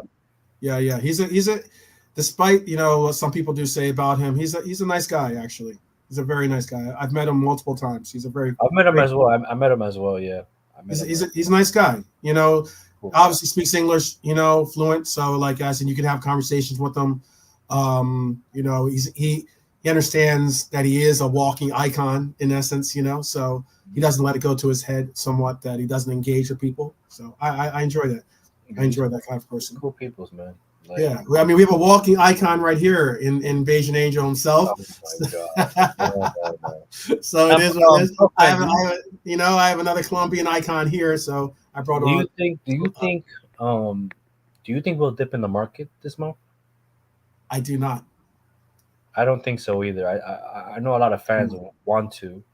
What player out there is so pressing, so like, oh, we can't pass up this option, and Unless is available. unless we do like how for Diaz, right? We wanted him in the summer, but Tottenham wanted to get him, and Right. That's the we pulled the only way plug, I see right? something going down. Exactly. That's So why this Inacio stuff is like interesting. Where and how and what happens with that is interesting, or even what is going down with. I think Andre is still on the table. To be honest with you, I, honestly I haven't heard anything from him. Like the rumors kind of like died down right. so fast for Andre. Right. So yeah, man. That's my point. I don't think Andre is completely off the table yet. Mm. And if it ends up being, oh well, you know what, like Andre gets it in his head that, hey, you know what, yeah, I'll take a reduced role, just so I can get into a Premier League team, and especially if it's the level of a Liverpool as opposed to a Fulham, for instance, um, he maybe takes that opportunity and is humble with it. I think he seems like a pretty humble person, to be honest with you. He is. So I mean that's why I He's a said good there's a soldier, possibility that happens, and it's a sweetheart style deal in the sense of it's not some ridiculous number. Yeah, Jay Kisman, I heard that too. I heard Fulham pause on the pullout, but has exited Really? negotiations. Yeah, I heard that too. I heard that Fulham has exited. That it's pretty much died down. And you got to think about it, like, well, why is this player not who was heavily coveted by us, obviously, and then our interests sparked rumors of him going to Fulham, him going to Arsenal. I heard rumors too. Like lately, I think it was like Manchester United were even interested. City. I think City are Even like City. talking to him. Yep. City are talking to him right now. Yeah. Yep. Apparently the coach and his agent spoke when they were in the Club World Cup and stuff. So Okay, so KJ is saying that he's going to Fulham on loan. but all right, so that I agree. Like if he wants to come to the Premier League, cool, right, on loan. But that move can break or make you. Yeah, that's a lot. That's a lot to rest on a loan deal when you just won like a major tournament for your home team, and everything else. That's a major roll of the dice. Not saying he can't do anything, but to say you're going to go to a team like Fulham on loan for only half the year, that's a big wager. Look, as if I was his agent, I'd be like, nah, let's hold off. Let's wait till something better comes across the table. He's saying we wanna pay. We want to do installments. Oh, installment pay. Oh, okay. Klarna pay, and Fulham will give them 45 million. No, there's no way in hell he's worth 45 million. There's no way. Not at this moment. Not at this moment. Not saying he can't be a 45 million, evaluated player, but there's no way. No, he's not. Let me see. So I already said I was only going to be here at night. Always getting to these good discussions, and I was getting to like good back and forth with the Mighty Red Army. Even when we have friends and guests over, like Corvo and UFC, I always have these good conversations. I just don't think Fulham pulls. If they pull that deal, man, what does that say though too for Fulham? Considering they still have, it's not like Fulham doesn't have a DM. But the talks are the Palhinha leaves in the summer apparently. So I get that, but you're talking about two players that could technically leave in the summer unless they do. Exactly. So unless they do work it out where the loan gets them the option to buy, and then they work something like that. I think so. That's like very similar to the loan that we have for Sepp, and I think it's a shame too because I actually would like to see Sepp come back now that he's proven himself to be, an adequate back, a fullback, or excuse me, not a fullback, center back, in the Bundesliga right now. I would definitely like to see that. I'm trying to look. Like someone asked me a question. I'm trying to like go up. Oh wait, okay, no problem. I saw my name somewhere. Who was it? Who was it from? I'm not sure. I think it was. Oh, Bullish. Okay, Bullish. Let me see what Bullish is. I think is it far up? I think he was asking me about a player. I think Bullish. Okay. Oh, I see it here. I got you. It says, Angel, what do you think about David Martinez from River Plate? You're talking about the he plays in Argentina, but he's from Paraguay. You talking about him? Mm-hmm. He's from Paraguay. but he plays for River Plate and stuff. River Plate, definitely. He plays at 25 years old. Hated rivals of the Boca Juniors. But Yeah, yes. that rivalry is crazy and stuff. Oh, the rivalry is immense. My roommate from a long time ago, my housemate, he was his family's from Argentina, but his dad was a River Plate, like, and it was one of those things where, like, you know, I mistakenly said something about Boca Juniors, and his face went. Like, no, I went to he gets mad as hell. years ago. But Bullish, he's 25 years old. He does a decent job. I wouldn't say like is it like you're looking at you want to see if he comes to Liverpool, like he's not. I don't think he's in that tier though. But years ago, I went to a game, Argentina versus it was an Argentina game. It was like a friendly, I think, years ago, and they were playing in La Bombonera. That's the stadium in Boca Juniors. Jesus Christ, that stadium is huge.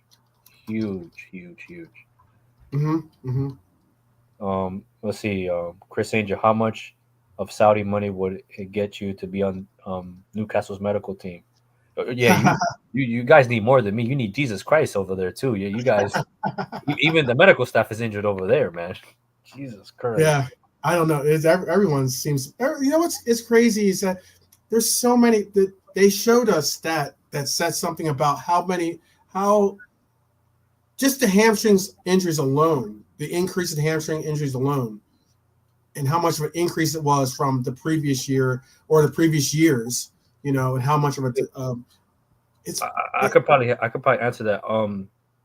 The guy that just asked me the question about the medical, where did Newcastle play preseason at? You're right.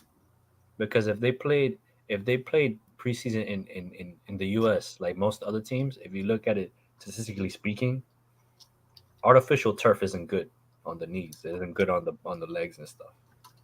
So that can be part of the issue and stuff.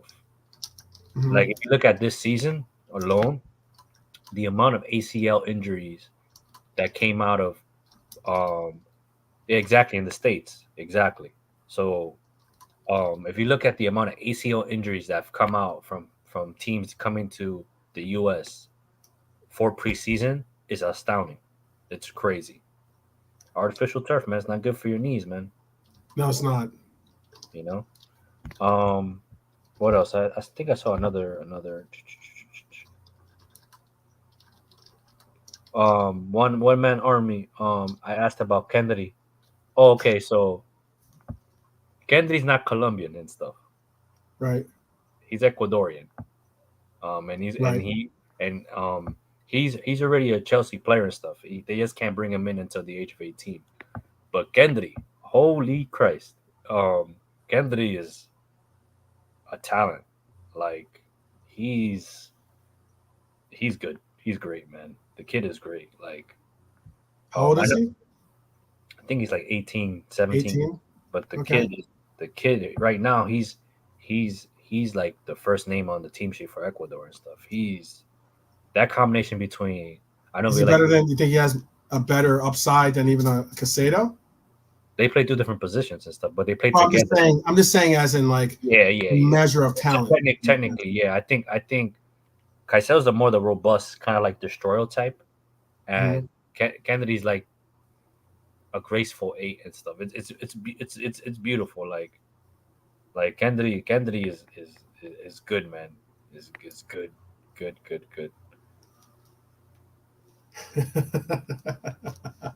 Yeah. You need the magic spawn. That's like a football football manager reference. Yeah. 16. Yeah, he's young.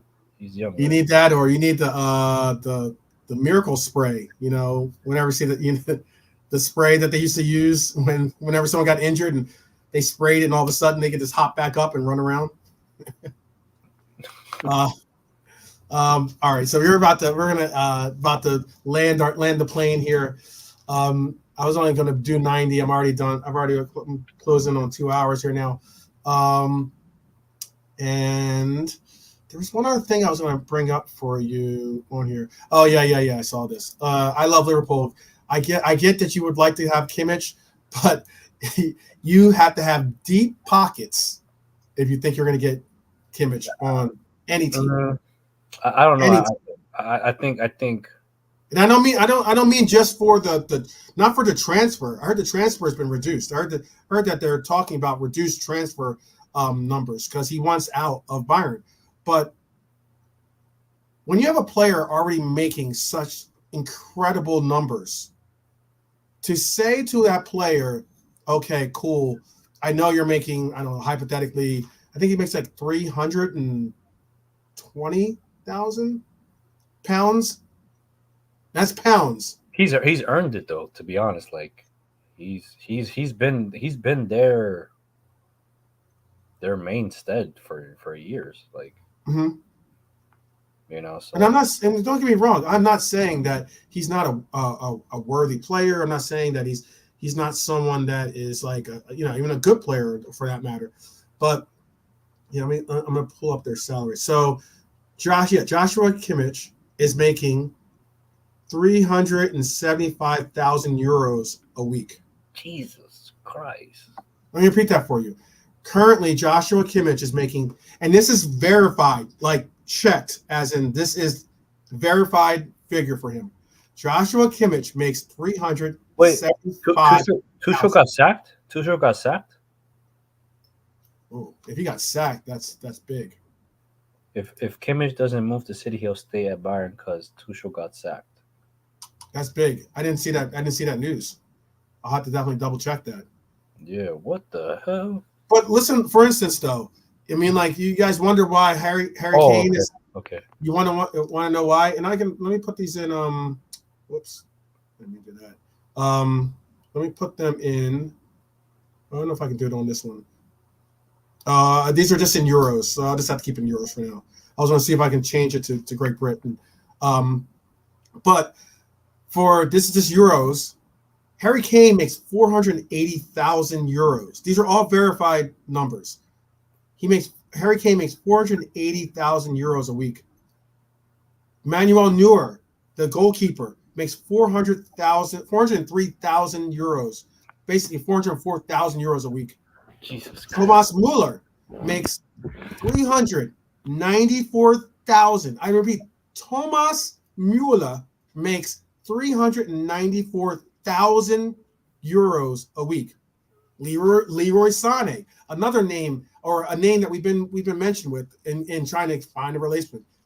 Leroy Sané is making 384,000 euros a week. Again, all verified. I told you Joshua Kimmich is making 375,000. Gnabry is making 362,000 euros. Yeah, no. Goretzka, okay, Leon Goretzka is making 346,000. I like. Go on, brother. Kingsley Coman is making 326,000 euros. Mathis De Ligt, a player that I would like to see us play. Yeah, you did mention De Ligt. Yeah. Okay, De Ligt is making some really good money because he's making 300. There's a reason why he's on the bench and he's not making that much of a stick about it. He's making 307,000 euros a freaking week. I just found it to be funny because I thought people in England don't know about baseball and stuff. He made a Ohtani reference and stuff. He made it. I just laughed. I'm like, oh snap! Okay, that's new to me. I mean, Kim, the center back, very talented center back. He's good. Do you think he is Roger Van Dijk good? Because apparently Bayern Munich does. Because he makes 230,000 euros a week. 230,000 euros a week. I don't know. Alphonso Davies makes 200 for all the Canadians in the house. Alphonso Davies is making 216,000 euros a week. No, right. So one player that I do want from Bayern is Fonzie, man. Alphonso Davies, man. I would love to have Alphonso. I would love Alphonso Davies. I did for Beijing Reds TV. We did that. We did this. We did the this under like up and coming style. Yeah. Fonzie was one of the names. Alphonso Davies was one of my top names on that list. Trust. Alphonso Davies, having the sense that I do get to see him play when he plays my beloved, or plays our beloved, I should say, U.S. men's national team. Like he is a problem. No, but Top Man, the man is making 200. Picture a high line of Konate, Van Dijk, and Fonzie. Yeah. Yeah, come on, man. No, and I'm not saying none of these players am I saying are beat or bunk players. None of these players am I saying, aren't good. But let's not get it twisted, guys. I mean, I'm talking about some crazy, crazy names on here. I mean, heck, Timo Werner was getting from Timo Werner was getting 192,000 euros. He's on loan, right? Right now, he went to Tottenham. But there's a reason for that. If you're making 192,000 euros, he makes 192,000 euros. Hey. That's crazy, man. Crazy. I mean, like, I can understand maybe Danny Olmo, but Danny Olmo's making 181,000. I mean, like, you look at their numbers, man, their numbers are ridiculous. Their numbers are absolutely ridiculous. Absolutely ridiculous. But anyways, yeah. Make sure. I think some of these names are for these are top salaries in the Bundesliga, excuse me. But it just so happens that all the names I read off are all Bayern Munich players. Because all those guys play for Bayern Munich for the most part. That's what's sad about it. That's what's really, really sad about it. All right, we have one more question. Let me get this question in. Two questions. I'll knock off these two questions, and then we're gonna land this plane. Right. It says exactly, Jay Kismet, just like the Mbappe wage cut talk and what Felix did in the summer, you want to stay where you're at and get paid, or go where you want for less money. So, I mean, that's what it comes down for me. Is like, a lot of these players, they know what they're worth. And I mean, like, look, I know people kept going on about the allowing for contracts to end, and this is just from an agent perspective, or from a player mentality perspective of it all.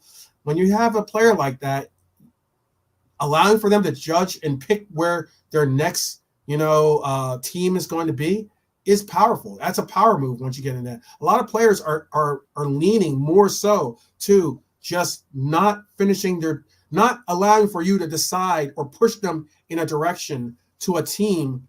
I get that you want to get money for the club. That's all well and good.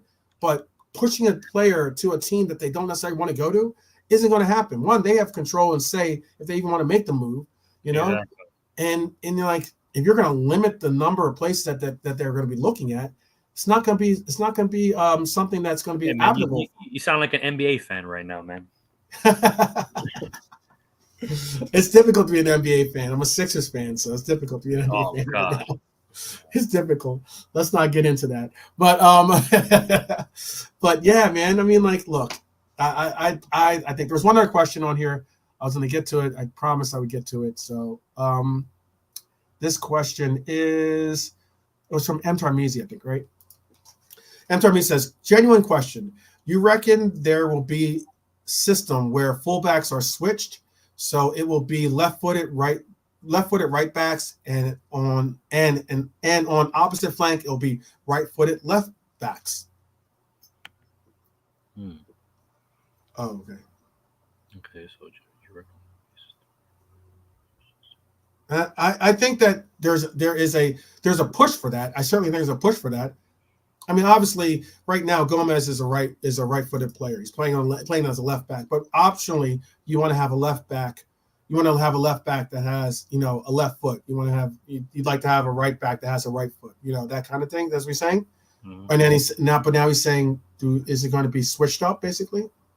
Like rotating type thing. Yeah, as in like having. It would be almost like saying, okay, Robbo would start for us on right back, for instance, or. But then it'll be easier to guard him though, because of his left back. Yeah, so the only time you ever really see only time I really ever see fullbacks switch is when it's on like a corner kick, That's the only times I actually see them switch positions. When it's like a corner kick from, like, let's say Trent's taking a corner kick, you'll see Robbo holding down his side of the pitch. Or if Robbo is taking the corner kick, you'll see Trent holding down the left back role of it all. And then obviously if a counter starts, he's not going to just run back to his right back position. He'll hold down his left back position until they can properly make the switch. That's at least the times I see. I don't really see that too often where you have those the progression of that. But then again, we said it. We've never thought center backs would be like the new fullback now. Like now, center backs can play fullback now, and so you don't know. Times change, right? So you never know. Yeah, KJ just said the same thing I said. Yep. Because he's saying right here, back in the days we saw Giggs on left wing, Beckham on right wing. Then there's the era of Messi, Salah on the right, Neymar, Mane on the left. Could that be applicable to defense instead? I don't know. That could be, to be honest with you. Maybe just for defending, but like defenders now aren't the same they were back in the day. The defenders now offer so much more than they did 10 years ago. Mm-hmm. Like Trent is an anomaly offensively. Like nowadays it's a bit more common where you see a fullback have offensive traits and stuff. So right. So I don't know, man. It depends also where the coach tends to want to see the progression of play go to. Like if he wants it to be more central or if he wants it to be pressed wide, that helps. Like if you have a right back that has primarily a left foot, chances are they're not like taking it wide and trying to utilize the sideline. They're probably going to press more so cutting inside with a left foot if they're playing on the right side, at least. That's just chances. I'm not saying it's always like that. But that's the thing, though, right? Like if you look at, for example, basketball, like if you're left-handed, you just guard the left hand, right? Like it's just typical stuff. So yeah. The football would be so. Oh yeah, that's what he's saying. Saying it would be ugly to watch if that was the case. Yeah. Look, guys, I had the pleasure and the privilege of having Bayesian Angel from Bayesian Reds TV jump on, bring us some real enlightened and informed medical experience. He's much coveted. This guy is much coveted by fans and surely teams globally. Mr. Angel, thank you so much for hopping on the broadcast. I'm here just to help out, man. Like, I'm here whenever you need me and stuff. When it comes to medical stuff, I'm here and stuff. So yeah. Well, also real quick, give a shout out to your channel. I don't know if you guys got something coming up later on today, or if you got something going on. I'm not sure. I got a group chat. They said if I wanted to talk about the medical stuff on our channel today, but I haven't gotten back from them. So maybe we might have a show. Oh well, you know what? Too, there is a question for you. Nalante says, "Big up to you," by the way. But Angel, he's asking, "What's the weather forecast for tomorrow?"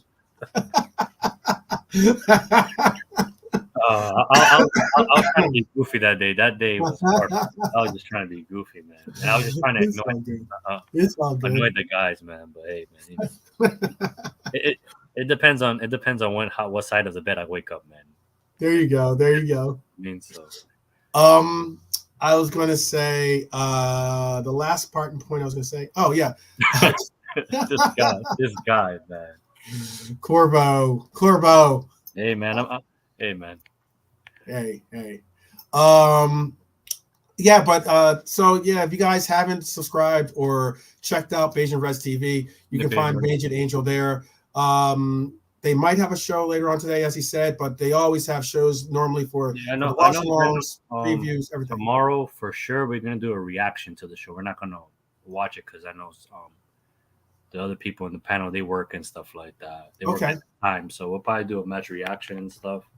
Okay, wait, KJ, I missed your question earlier. Hold on, he's got a question for you. For me? Yeah, I think so. I'm looking for his question. KJ, real quick, if you can, drop the question one more time, or I'm looking. Oh, I see it. Here it is. He says, question: I like NFL, but don't have a team. What team is the Liverpool of NFL? Oh God. Ooh. Oh God. The Liverpool. Oh Jesus. That's a really good question. Okay. This might be a wild take, but since Tom Brady has left the Patriots, it feels like the Patriots' dominancy was like the 80s and 90s for Liverpool. Tom Brady left, and they're just like horrible without him and stuff. I don't know if that's the right take and stuff. Maybe the Patriots, maybe. Because right now, I would have said, you know what I would have said, and I'm not a fan of this team at all. Oh God. No, not. Trust me, they do not have a star on their helmet. If that's what you think.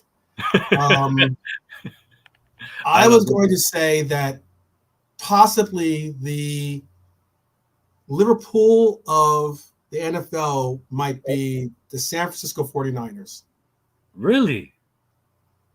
Maybe that would probably be my call. I was going to say something. They have a historic. They have a very. You know who I was going to say? Top Super Bowl winners. They have a historic past. They've reinvented a lot of the way that they go about business. NFL football business. Okay, has been reinvented. Whether it was like the West Coast offense and with like with the concepts that you have with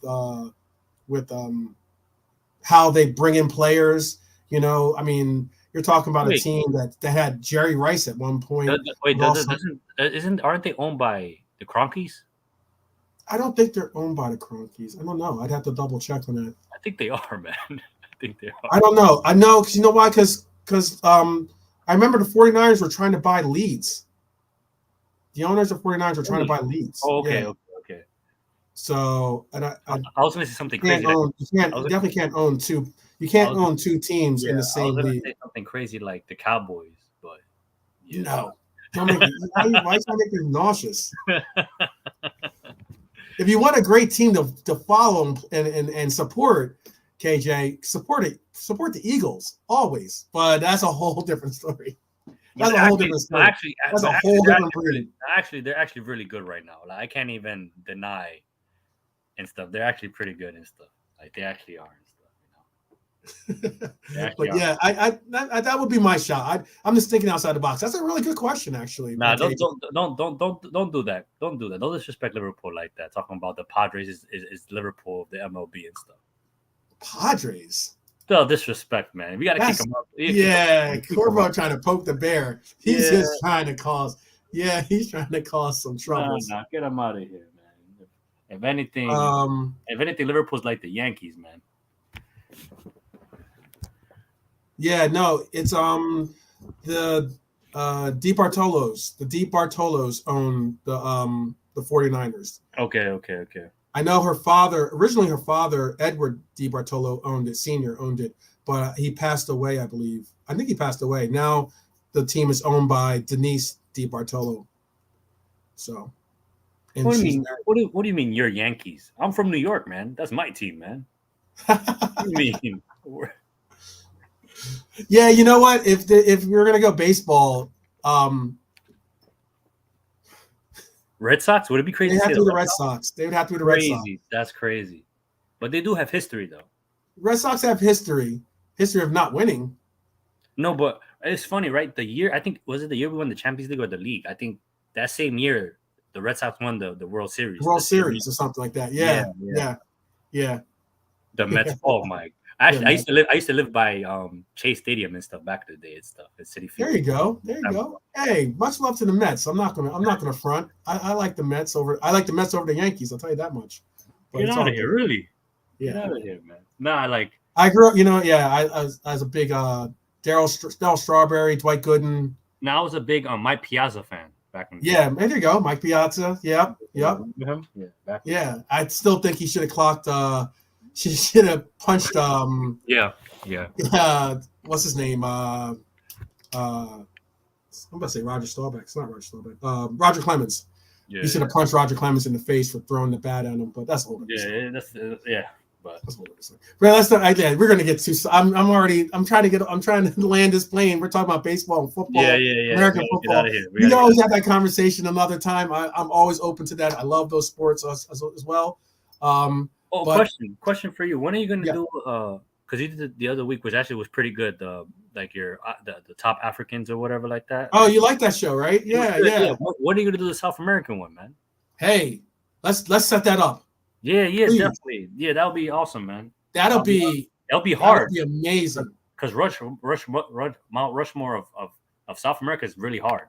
That would be difficult. It might be all Brazilians. Really candidates you'd have like the candidate list alone would be like so ridiculous. We broke it down and only had like I want to say we had like six guys that made the finalist or something like that. I think it was like 6 guys that made the finalist on the list for the African Mount Rushmore. Oh my goodness, it would be stupid. It's the same reason why I remember back in the day I had this guy. I was doing a podcast on the East Coast podcast on football and the guy was going off about how African football is at a higher level, has higher level as in players, production, blah, blah, blah, than South American. Whoa. And I was like, oh, no. Let's not do that. Yeah, I know. I'm like, yo, I got all love for Africa, dog, for obvious reasons. But I'm I'm not like, crazy. I'm like, really? Where's that take coming from? It was crazy. This guy is crazy, man. We got to kick him off, man. The channel, man. No. He's good. Corvo's my homie. I like him. I like Corvo. Yeah, Corvo shows love and support. No, but nothing but love for you, man. Nothing but love for you. I know you're just playing with them. The Toronto Maple Leafs? Yo, come on, man. Toronto Maple Leafs. So now you're having a how they say, as they say in England, you're just taking a piss. You're right? taking a piss, man. You're taking a piss. Or if you're in Boston, you say you're doing a wicked pisser. Yeah. A wicked pisser. That's how they say it. Nah, are you from New York? You bugging. You're bugging. You're bugging. You bugging. There you go. Yeah. Well, all right, I got you, Corvo. I got you. Yeah, all love to the chat for sure. Great chat. Great conversation. Again, thank you, Patient Angel, for joining me today. No problem. Anytime, man. Anytime. Yeah. Tomorrow I'll have I'm gonna do 2 hours before the games, the start of the game tomorrow. Okay. I'll be doing a preview show. That way, I'll do an update for my predictions of the actual starting lineup as they announce it an hour before. Mm-hmm. Mtar Mizzi, safe travels. I just saw that you're flying into Singapore today. That's what's up. Definitely send me some for sure, brother. Definitely send me some.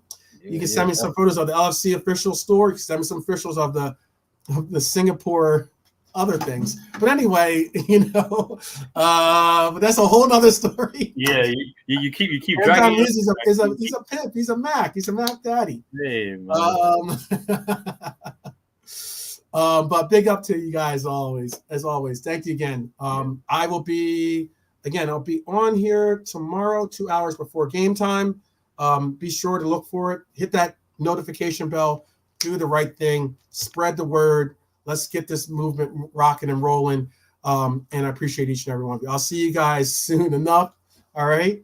And is there anything else you want to say real quick before we bounce out? Just everyone, make sure to like and subscribe, share the video, man. Let's help this man get up there in views and in subscriptions and yeah, man. So I hope to see you guys soon. Definitely. And with that, we out. Take care, guys. See you tomorrow. Up the Reds.